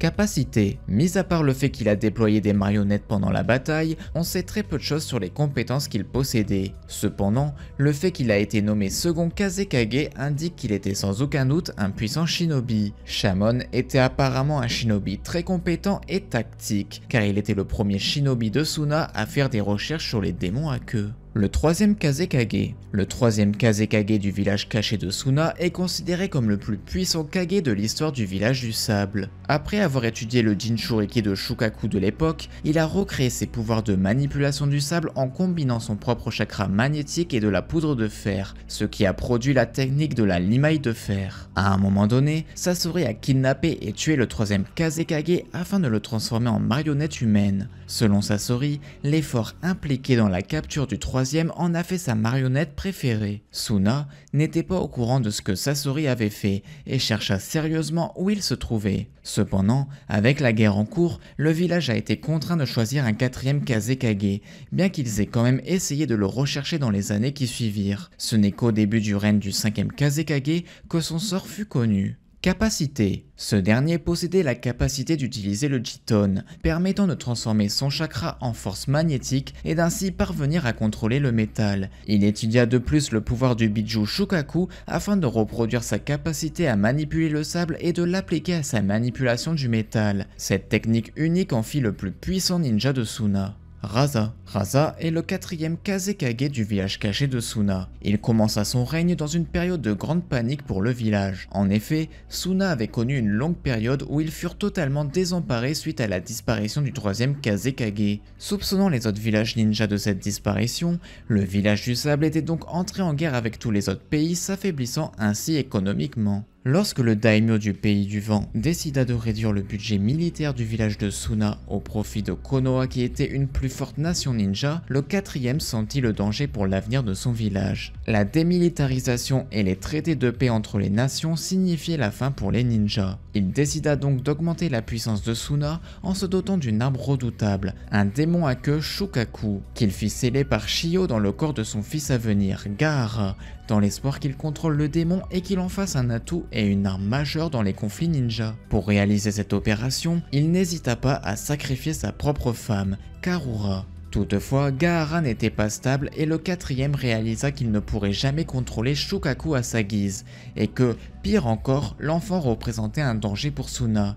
Il essaya de faire en sorte que Gaara maîtrise Shukaku. Il confia cette mission à Yashamaru, son beau-frère, qui s'occupait de Gaara depuis sa naissance. Il devait mettre une pression psychologique sur Gaara en lui disant que sa mère ne l'a jamais aimé et voir s'il pouvait contrôler le bijou. Mais la mission fut un échec, ce qui rendit Gaara encore plus instable. Ce soir-là, il avait ordonné l'évacuation du village au cas où Gaara libérait le bijou et le 4e Kazekage stoppa seul le démon en pleine furie. Gaara avait été trahi par ceux de son propre sang et décida de suivre la voie que traçait son nom, Gaara, le démon qui n'aime que lui. Après cette tentative ratée, le 4e Kazekage ordonna alors d'assassiner Gaara, mais sans succès.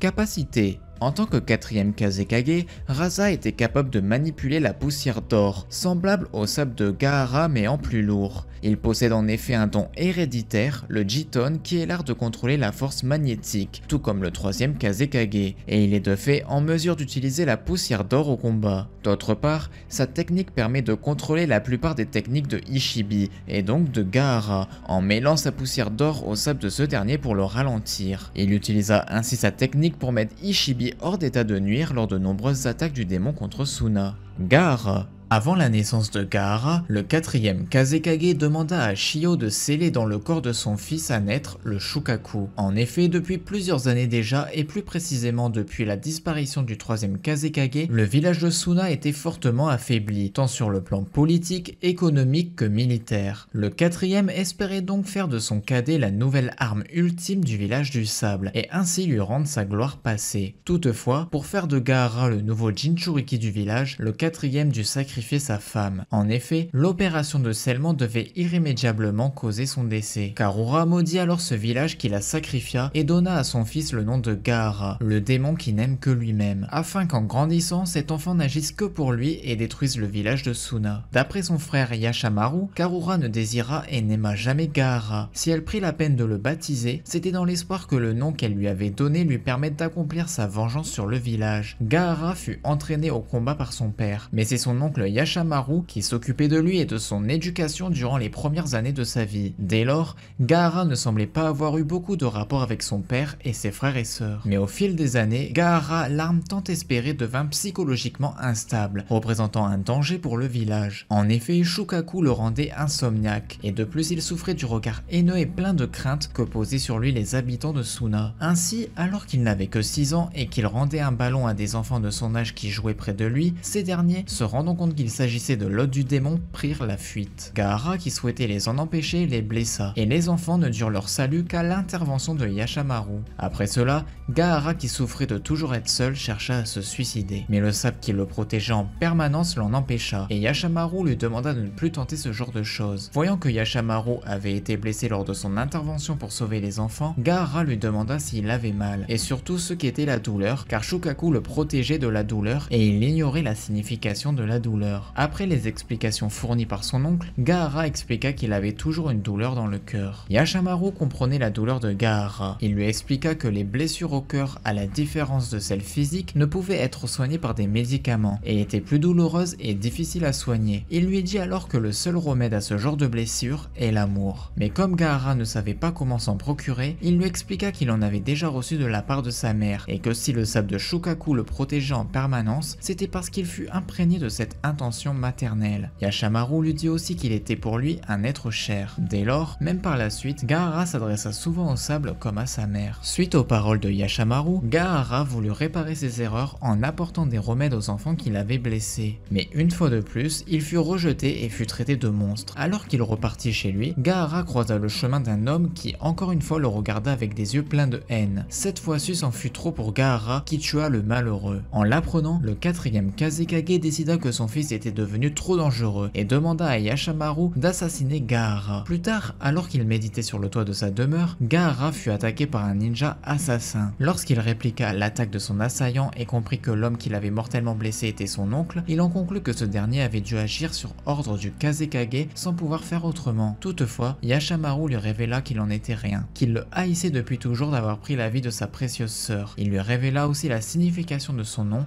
et le désir de vengeance de sa mère. Désemparé et comprenant que jamais personne ne l'avait aimé ni désiré, Gaara décida de ne vivre que pour lui-même, de tuer pour se sentir vivre et ne considéra plus personne comme sa famille. Il se tatoua alors le kanji amour sur le front. On sait que par la suite, Gaara perdit parfois le contrôle de son bijou et entra en sommeil du tanuki, comme en témoigne son frère Kankuro, qui en perdit pendant plusieurs jours l'appétit suite à cette vision d'horreur. Son père, le Kazekage, organisa plusieurs autres tentatives d'assassinat sur Gaara, mais en vain. Après la mort de Yashamaru, bien qu'il n'ait pour eux aucun sentiment, Gaara suivit son entraînement en compagnie de ses frères et sœurs, Kankuro et Temari, sous le contrôle vigilant de Baki. Le village et le 4e Kazekage, en dépit de l'instabilité de Gaara, continuèrent à l'exploiter en tant que arme. Gaara participa à l'examen Chunin, où il fut rapidement repéré comme étant un candidat sérieux. Il passa la première épreuve sans que sa capacité à tricher ne soit repérée. Durant la seconde épreuve, il montra sa soif de sang en tuant les membres de l'équipe Shigure. Désireux de trouver d'autres personnes à tuer, il fut retenu par Kankuro, bien que Gaara déclara ne pas les considérer comme sa famille. L'équipe de Gaara termina la seconde épreuve en 1h30, dépassant le précédent record de 4 heures. Gaara s'en sortant sans l'ombre d'une égratignure. Lors de l'épreuve de l'élimination, Gaara se retrouva face à Rock Lee. La vitesse et la force considérable de Lee suffirent à passer outre le bouclier de sable de Gaara, forçant celui-ci à recourir à son armure de sable. Malgré les efforts de Lee, le sable protégea Gaara de la fleur de lotus, ce qui laissa Lee hors d'état de se battre après son utilisation. Gaara se servit alors du sable pour écraser le bras et la jambe de Lee, affaibli, lui infligeant d'importantes blessures. Il tenta ensuite de le tuer, mais grâce à l'intervention de Gai Maito, il ne le blessa pas davantage. Gaara fut ainsi qualifié pour l'épreuve finale, où il rencontra Sasuke Uchiwa. Durant le mois précédent l'épreuve, Dosu Kinuta tenta de tuer Gaara afin d'être certain de se retrouver face à Sasuke. Gaara l'abattit avec l'aide du pouvoir de Shukaku. Lors de la dernière épreuve, Gaara était censé jouer un rôle important dans la tentative d'invasion de Konoha par Orochimaru, en relâchant Shukaku au centre du village. Avant son combat contre Sasuke, il supprima Tsuba et Midori qui l'avaient menacé pour un pari donnant Sasuke gagnant. Alors qu'il se battait contre Sasuke, il réalisa que son taijutsu était aussi dangereux que celui de Lee après l'entraînement dispensé par Kakashi. Sans se préoccuper des conséquences, il essaya alors de se transformer et resta enfermé dans son cocon de sable. Cependant, il fut interrompu par le Chidori de Sasuke, l'empêchant de continuer ou de jouer son rôle dans l'invasion. Gaara n'étant plus en état de rejoindre la bataille, il fuit avec son frère et sa sœur, l'invasion se déroulant sans eux. Gaara fut poursuivi par les membres de l'équipe 7 ainsi que par Shikamaru et Shino, le forçant à commencer sa transformation en Shukaku. Sasuke tenta par 2 fois de l'arrêter à l'aide du Chidori, en vain, ce qui le laissa hors d'état de combattre. Gaara essaya alors de le tuer, mais il fut repoussé par l'arrivée de Naruto et Sakura. Gaara commença alors à avoir des rétrospectives de son enfance tourmentée. Intrigué par Naruto, il mit Sakura hors d'état de nuire pour le forcer à se battre. Naruto, affolé, resta face à lui pour protéger ses amis. Bien que Gaara semblait avoir le dessus, Naruto parvint à exécuter l'arcane de Konoha, 1000 ans de souffrance, qu'il tenait de Kakashi attaqué contre Gaara, et a percé sa défense, renversant la situation. Alors qu'il était malmené par les multiples clones de Naruto, Gaara entra en rage et relâcha Shukaku. Naruto échappa de peu à la mort en invoquant Gamabunta. Gaara enclencha alors le sommeil du Tanuki pour que Shukaku soit totalement libéré. Se montrant à l'évidence plus fort que Gamabunta, celui-ci et Naruto exécutèrent une technique de métamorphose afin de se changer en Kyuubi et de retenir Shukaku le temps que Naruto atteigne Gaara et le frappa dans le but de sceller à nouveau Shukaku. L'opération fut un succès, mais laissa Naruto à court de chakra. Il puisa alors dans le chakra de Kyuubi et donna un coup de tête à Gaara, provoquant l'effondrement du corps de Shukaku. Avec l'énergie qu'il leur restait, les deux portèrent leur coup final. Naruto en sortit victorieux. Gaara, déconcerté par la dévotion de Naruto envers ses amis, réalisa que sa vraie force provenait de son désir de protéger ceux qui lui étaient chers. Alors que lui et son frère et sa sœur fuirent, Gaara présenta ses sincères excuses à Kankuro et Temari, les laissant abasourdis. Sous l'influence de Naruto, l'existence de Gaara marqua alors un tournant majeur. L'équipe Baki fut appelée par le 5e Hokage pour aider l'escouade de recherche de Sasuke à ramener celui-ci à Konoha. Gaara arriva juste à temps pour sauver Lee de l'assaut final de Kimimaro. Alors que Lee était sur le point de réengager le combat, Gaara insista pour qu'il se repose étant donné les blessures handicapantes qui lui avaient été infligées lors de l'examen Chunin. Gaara montra alors qu'il avait bien mûri. Lors du combat, Gaara utilisa un grand nombre de nouvelles capacités. Kimimaro déclencha alors le second stade de la marque maudite et se révéla beaucoup trop puissant pour Gaara, qui ne devait sa survie qu'au décès soudain de Kimimaro provoqué par sa maladie inconnue. Après le combat, Gaara expliqua à Lee qu'on peut très bien vénérer quelqu'un qui n'est pas du côté du bien. On peut même être conscient de cette douleur mais la préférer à la solitude, et qu'au final, Kimimaro n'était pas très différent de lui ou de Naruto. Après le retour à Konoha, les ninjas de Suna retournèrent vers leur village. La fratrie du sable apparut plus tard quand ils étaient devenus professeurs à l'académie de ninja de Suna. En tant qu'instructeur, Gaara prit la seule des étudiants qui était prête à être formée par lui, Matsuri. En raison de la peur des armes qu'a Matsuri, Gaara la forma au maniement du Joyo, une arme relativement non létale. Quand un groupe de personnes appelées les Shiten Shonin enlevèrent Matsuri afin d'attirer Gaara dans un piège, Suna décida d'appeler les 11 de Konoha en aide afin qu'ils s'acquittent de la dette contractée quand il leur vint en aide au cours de l'arc de la récupération de Sasuke. Gaara combattit d'abord Suiko, puis il rattrapa et attaqua le chef des Shiten Shonin, Oki, mais Gaara fut capturé. Naruto essaya désespérément de sauver Gaara, mais rien ne fonctionna. Pour s'échapper, Gaara fit une transformation partielle en Shukaku, réanimant l'arme ultime du village Takumi, Semei. Gaara interrompit la transformation et détruisit plus tard l'arme de Semei avec l'attaque ultime lance de Shukaku, et le tua avec les funérailles impériales du désert. Après cela, Gaara se reposa à l'hôpital de Konoha et surprit la conversation de Naruto avec Jiraiya. Gaara et le reste de la fratrie, Matsuri y compris, quittèrent Konoha. Étant devenu le 5e Kazekage durant la période entre la partie 1 et la partie 2, Gaara devint la cible de l'Akatsuki qui chercha à lui extraire Shukaku. Gaara se montra capable de retenir Deidara, allant jusqu'à lui broyer un bras, ayant le dessus sur lui durant une bonne partie de la poursuite. Cependant, son dévouement envers le village de Suna profita à Deidara qui menaça de faire exploser l'une de ses bombes les plus dévastatrices. Gaara évita toute catastrophe en créant un bouclier de sable au-dessus du village qui le fatigua beaucoup. Deidara en profita pour lancer une attaque surprise, obligeant Gaara à utiliser le sable avec lequel il avait broyé le bras de Deidara pour se protéger. Mais ce sable était rempli de bombes d'argile qui explosèrent à l'intérieur du cocon de sable de Gaara. Il fut alors à la merci de son adversaire totalement évanoui. Il fut alors amené à la cachette de l'Akatsuki inconscient. Malgré les efforts de l'équipe de Kakashi pour sauver Gaara, elle n'arriva pas à temps pour empêcher l'extraction de Shukaku, provoquant sa mort. Naruto Uzumaki fondit en larmes sur son cadavre, regrettant d'échouer une fois de plus à sauver un ami après la désertion de Sasuke. Il laissa éclater sa colère contre les shinobi de Suna pour avoir scellé en lui un démon et l'avoir laissé si longtemps dans la douleur. Cependant, Shio, avec l'aide de Naruto, parvint à ramener Gaara à la vie grâce à son sort de résurrection, sacrifiant sa propre vie, espérant que cela l'acquitte de toutes ses erreurs passées et en comptant sur Naruto et Gaara pour changer à eux deux le monde shinobi. Gaara se réveilla alors, surpris de voir tant de monde l'entourer. Ainsi, pour la première fois, Gaara ressentit le véritable amour, effaçant sa solitude. Il donna alors l'ordre à tout le monde de prier pour Shio. Avant de retourner à Konoha, Naruto de son propre aveu ne se révélait pas très bon pour les au revoir. Gaara utilisa alors le sable pour les rapprocher pour une première poignée de main, symbolisant leur amitié naissante. Même en l'absence de Shukaku, Gaara se révéla capable de contrer le sable et il retourna exercer son rôle de Kazekage.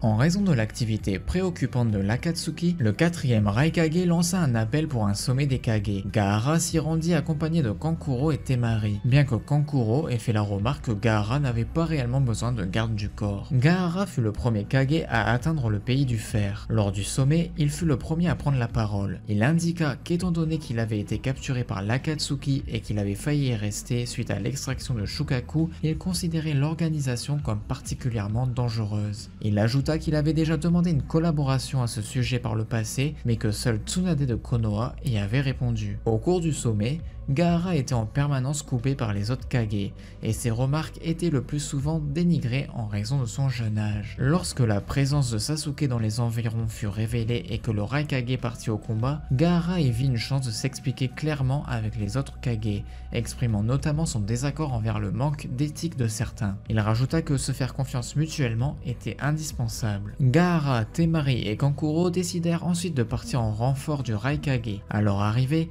Gaara utilisa le sable pour séparer Sasuke et le Raikage. Gaara tenta de convaincre Sasuke d'abandonner sa haine en parlant de son expérience personnelle, en indiquant que rien de bien n'en était sorti. Sasuke restant sceptique face à son discours, Gaara, la larme à l'œil, l'attaqua à l'aide du sable, forçant Sasuke à le contrer avec Amaterasu. C'est alors que Darui, Gaara, Kankuro et Temari joignirent leurs forces pour porter une attaque dévastatrice à Sasuke. Sasuke échappa et se retrouva poursuivi par les ninjas jusqu'à la salle du sommet, où il rejoignit Tobi. Celui-ci éloigna Sasuke et révéla à l'auditoire son plan œil de la lune. Lorsque celui-ci proposa au Kage de lui remettre Naruto, Gaara refusa catégoriquement. Les autres Kage partagent cet avis, Tobi déclara alors ouverte la 4e grande guerre ninja. Après la disparition de Tobi, Gaara attira l'attention sur la nécessité de créer une alliance. Gaara fut vu en compagnie de Temari à la réunion convoquée par le Raikage. S'ensuivit une discussion à propos de Killer Bee, Naruto, l'ennemi et le statut actuel de leurs villages respectifs. Lorsque Tsunade s'indigna de la décision de cacher les 2 Jinchuriki restants, Gaara lui rappela qu'elle n'avait pas à prendre de mesures unilatérales. De plus, il indiqua qu'il serait risqué de laisser Naruto en liberté étant donné sa tendance à faire tout ce qui était en son pouvoir pour aider ses proches. Plus tard, malgré leurs préoccupations, la tortue île sur laquelle se trouvaient Naruto et Killer Bee fut repéré par l'ennemi. Le 3e Tsuchikage proposa de partir en renfort. Cependant, Gaara, peu convaincu par les capacités du vieil homme, proposa d'y aller à sa place, mais ce dernier vexé ne lui en laissa pas l'occasion. Gaara fut désigné commandant général de l'armée de l'Alliance Shinobi, mais aussi général de la 4e division de cette armée, celle des combattants longue portée, dans laquelle se trouvait sa sœur Temari, Shikamaru qui avait pour mission de la seconder dans cette tâche, et Choji. Alors que l'armée de l'Alliance s'apprêtait à se mettre en marche, déjà des conflits éclatèrent au sein des divisions. En effet, cette armée rassemblait les shinobi des 5 grands villages ninja qui étaient en conflit les uns avec les autres depuis des décennies. Gaara, à l'aide de son sable, sépara les ninjas qui avaient commencé à se battre entre eux et fit un discours à l'ensemble de l'armée. Gaara sut ainsi trouver les mots justes pour calmer les tensions et obtenir une armée unie travaillant dans un même but. Gaara, à l'aide de sable sensoriel, détecta la présence de Mu, le 2e Tsuchikage. Il utilisa la technique du 3e œil pour voir ce qui avait été détecté et vit Mu, accompagné du 2e Mizukage, le 3e Raikage et son père le 4e Kazekage. Il informa ensuite le quartier général de l'Alliance de sa découverte et attendit leur instruction. Il reçut l'ordre de séparer ses troupes pour qu'une partie aille aider la 1re division en difficulté et de tenir à distance les anciens Kage jusqu'à l'arrivée des renforts. Après que l'armée leur ait donné feu vert, Gaara lança une attaque à distance sur les Kage avec l'aide d'Onoki, venu l'aider pour qu'il affronte Mu. Son père bloqua la vague de sable et se prépara à l'affronter. Après quelques échanges, Gaara emprisonna avec ses bras de sable géant le 3e Raikage, le 2e Mizukage et son père, et ce dernier s'apprêta à lui faire des révélations. Son père lui révéla que c'était de sa faute si Gaara avait été malheureux et qu'il avait ordonné à Yashamaru de lui mentir pour qu'il apprenne à contrôler son bijou. Après cette révélation, Gaara pleura à chaudes larmes puis scella son père. Il essaya de même pour le Raikage et le Mizukage, mais il échoua. Il divisa alors son sable en 2 vagues, une en direction d'Onoki et l'autre en direction de sa division. Il partit aider Onoki et vit Naruto tenter une offensive par en haut, mais Mu l'esquiva. Gaara aida Naruto avec son sable puis Onoki paralysa son maître en le transformant partiellement en roche. Il scella ensuite Mu et exigea des explications de la présence de Naruto.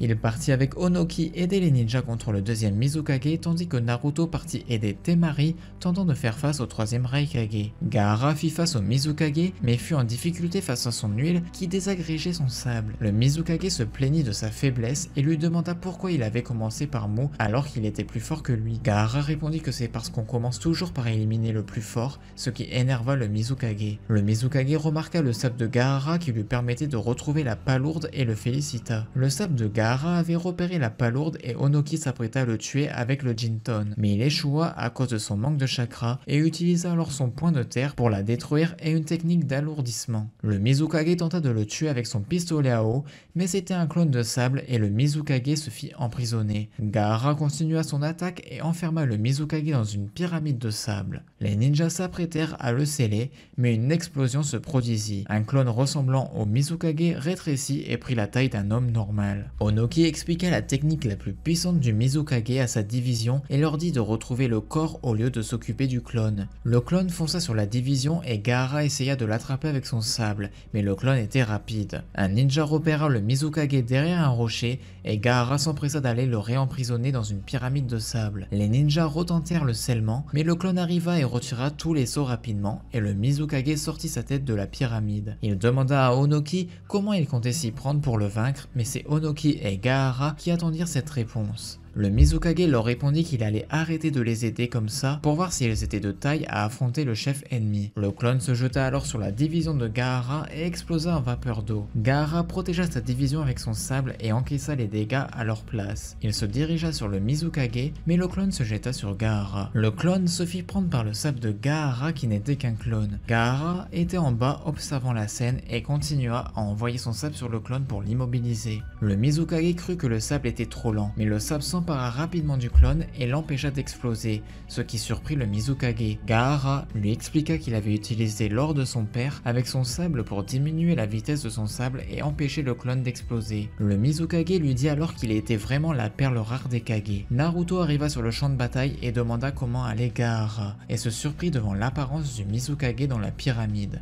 Le Mizukage dit qu'il avait l'air un peu idiot, mais qu'il formait un beau duo. Gaara scella le Mizukage et demanda alors au clone de Naruto où se trouvait l'original. Ensuite, Madara, Uchiwa et Mu arrivèrent sur le champ de bataille à la surprise de tous. Après plusieurs attaques de Onoki et de Naruto, Madara se protégea avec son Susanoo. Onoki allégea le sable de Gaara pour qu'il puisse pénétrer dans le Susanoo. Le sable de Gaara sortit Madara de son Susanoo et Naruto en profita pour lui lancer son Rasen Shuriken. Mais Madara contracta le Rinnegan et absorba la salve. Ensuite, il fit apparaître une météorite destinée à abattre la division. Onoki s'empressa de bloquer la météorite avec ses bras et Gaara avec son sable, mais Madara fit apparaître une deuxième météorite et écrasa la division. Gaara, Onoki et Naruto se relevèrent avec peine. Madara lança une forêt sur ses ennemis grâce au Mokuton. Naruto détruisit cette forêt avec un barrage de Rasengan qu'il avait su utiliser grâce au chakra offert personnellement par Kyuubi. Le Raikage et l'Hokage arrivèrent ensuite grâce à la téléportation de Mabui et bloquèrent Mu et Madara. Mei arriva ensuite par la téléportation du 4e Hokage et les 5 Kage furent réunis pour vaincre Madara. Ei et Mei s'attaquèrent à Madara pour offrir le temps à Tsunade de soigner Gaara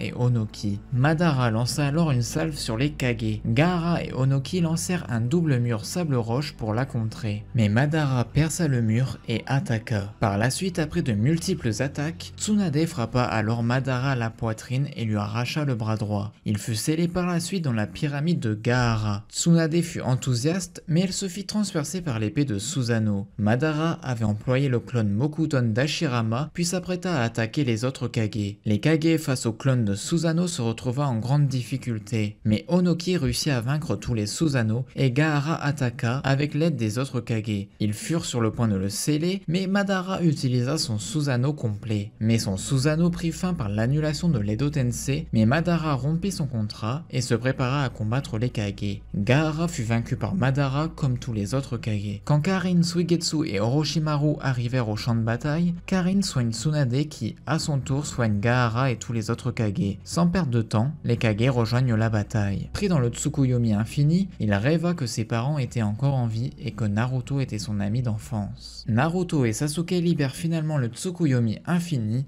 libérant Gaara et le reste du monde et mettant ainsi fin à la 4e grande guerre mondiale Shinobi. Capacité. Gaara est un shinobi extrêmement puissant, tellement qu'il devint Kazekage à l'âge de 15 ans. Sa puissance et son statut étaient maintenant devenus très respectés et loués par tous les soldats de l'Alliance Shinobi, incluant les autres Kage, à la fois les actuels et les précédents avec le 2e Mizukage, allant jusqu'à l'appeler la perle rare parmi les Kage, et son père qui reconnut que Gaara l'avait surpassé en tout point. Ses ennemis ne tarissaient pas d'éloges pour lui, tels que Deidara qui fit des commentaires sur sa puissance après qu'il l'ait capturé, ayant perdu un bras lors de son affrontement avec Gaara. Bien qu'il ait perdu son bijou Ishibi, il était encore assez puissant pour devenir Kazekage. Le style de combat de Gaara est de type stationnaire, puisqu'il a rarement besoin de se déplacer pour attaquer ses adversaires. Bien qu'il n'utilisa presque jamais le taijutsu durant ses combats, Gaara a d'incroyables réflexes très rapides par rapport aux ninjas moyens pratiquant le taijutsu.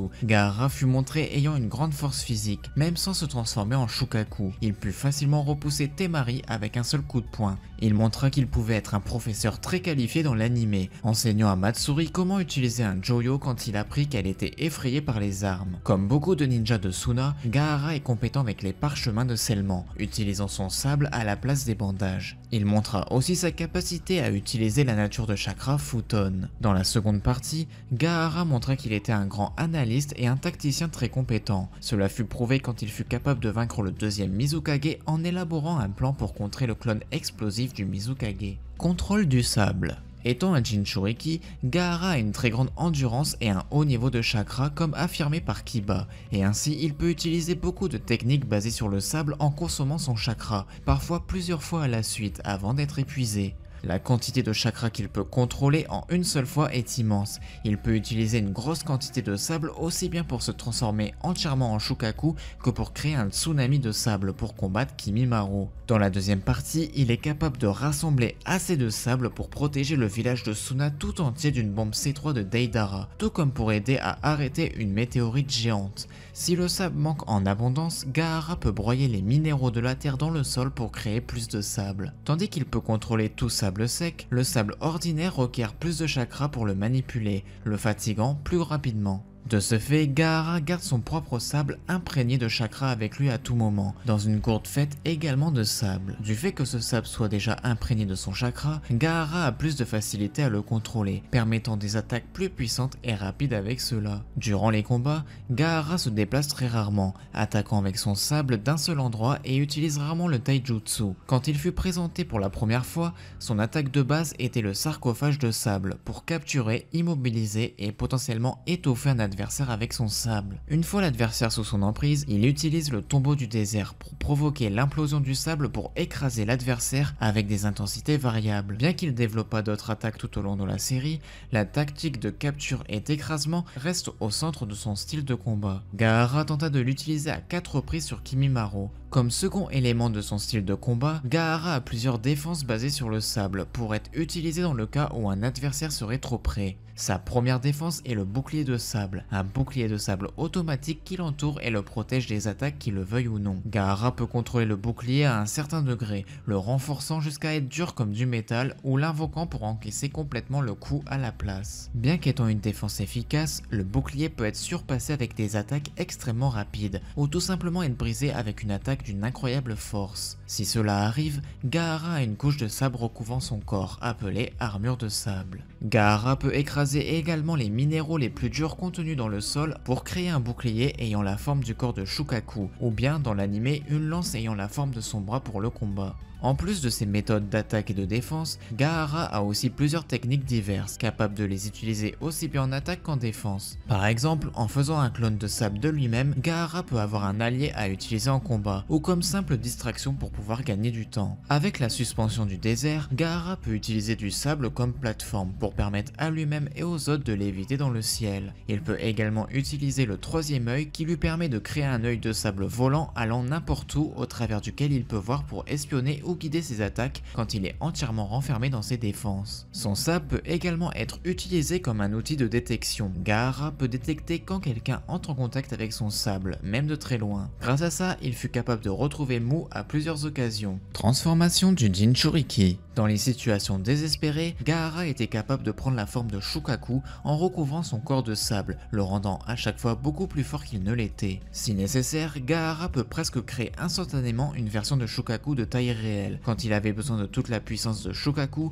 Gaara utilisait la technique du sommeil du Tanuki, ce qui le forçait à s'endormir et permettait à Shukaku de prendre le contrôle total. Dans la seconde partie, il apprit à contrôler Shukaku, ce qui lui permet d'être capable d'utiliser le bras de Shukaku plusieurs fois pour attaquer sans perdre le contrôle de lui-même. Tous les jutsu. Je vais maintenant vous lister tous les jutsu que peut effectuer Gaara. Gaara peut utiliser l'armure de sable, qui est une couche compacte de sable autour de lui. Il y a la lance de Shukaku qui permet grâce aux matériaux dans le sol de créer une lance qui a la forme de la main de Shukaku. Il y a la bille de sable, le bouclier de sable, la bruine de sable, le clone de sable, le bouclier du Shukaku, déferlante de sable mouvant, détection par le sable, enterrement du désert, filet de sable, funérailles impériales du désert, futon déferlante de sable, futon grande percée, futon nuée de dards de sable, grêle de sable, lance de sable, main de sable monstrueuse, mur aérien de sable, pilier de sable, prison de sable, sarcophage de sable, sceau du grand mausolée de sable, shuriken de sable, sommeil du tanuki, suspension du désert, tombeau du désert, troisième œil, et vague de sable. Et voilà, c'est tout pour cette vidéo, j'espère que ça vous a plu. N'hésitez pas à aller voir d'autres de mes vidéos, j'ai notamment fait tous les démons à queue et leur pouvoir expliqué. Vous pouvez aussi aller voir l'histoire de personnages de Naruto comme l'histoire de Obito. Bien évidemment, comme je l'ai dit en début de vidéo, je ferai une vidéo sur les chefs de village, par exemple Orochimaru avec le village d'Oto ou les Hoshikage. Enfin bref, c'était Scarecrow, je vous dis à la prochaine, bye bye.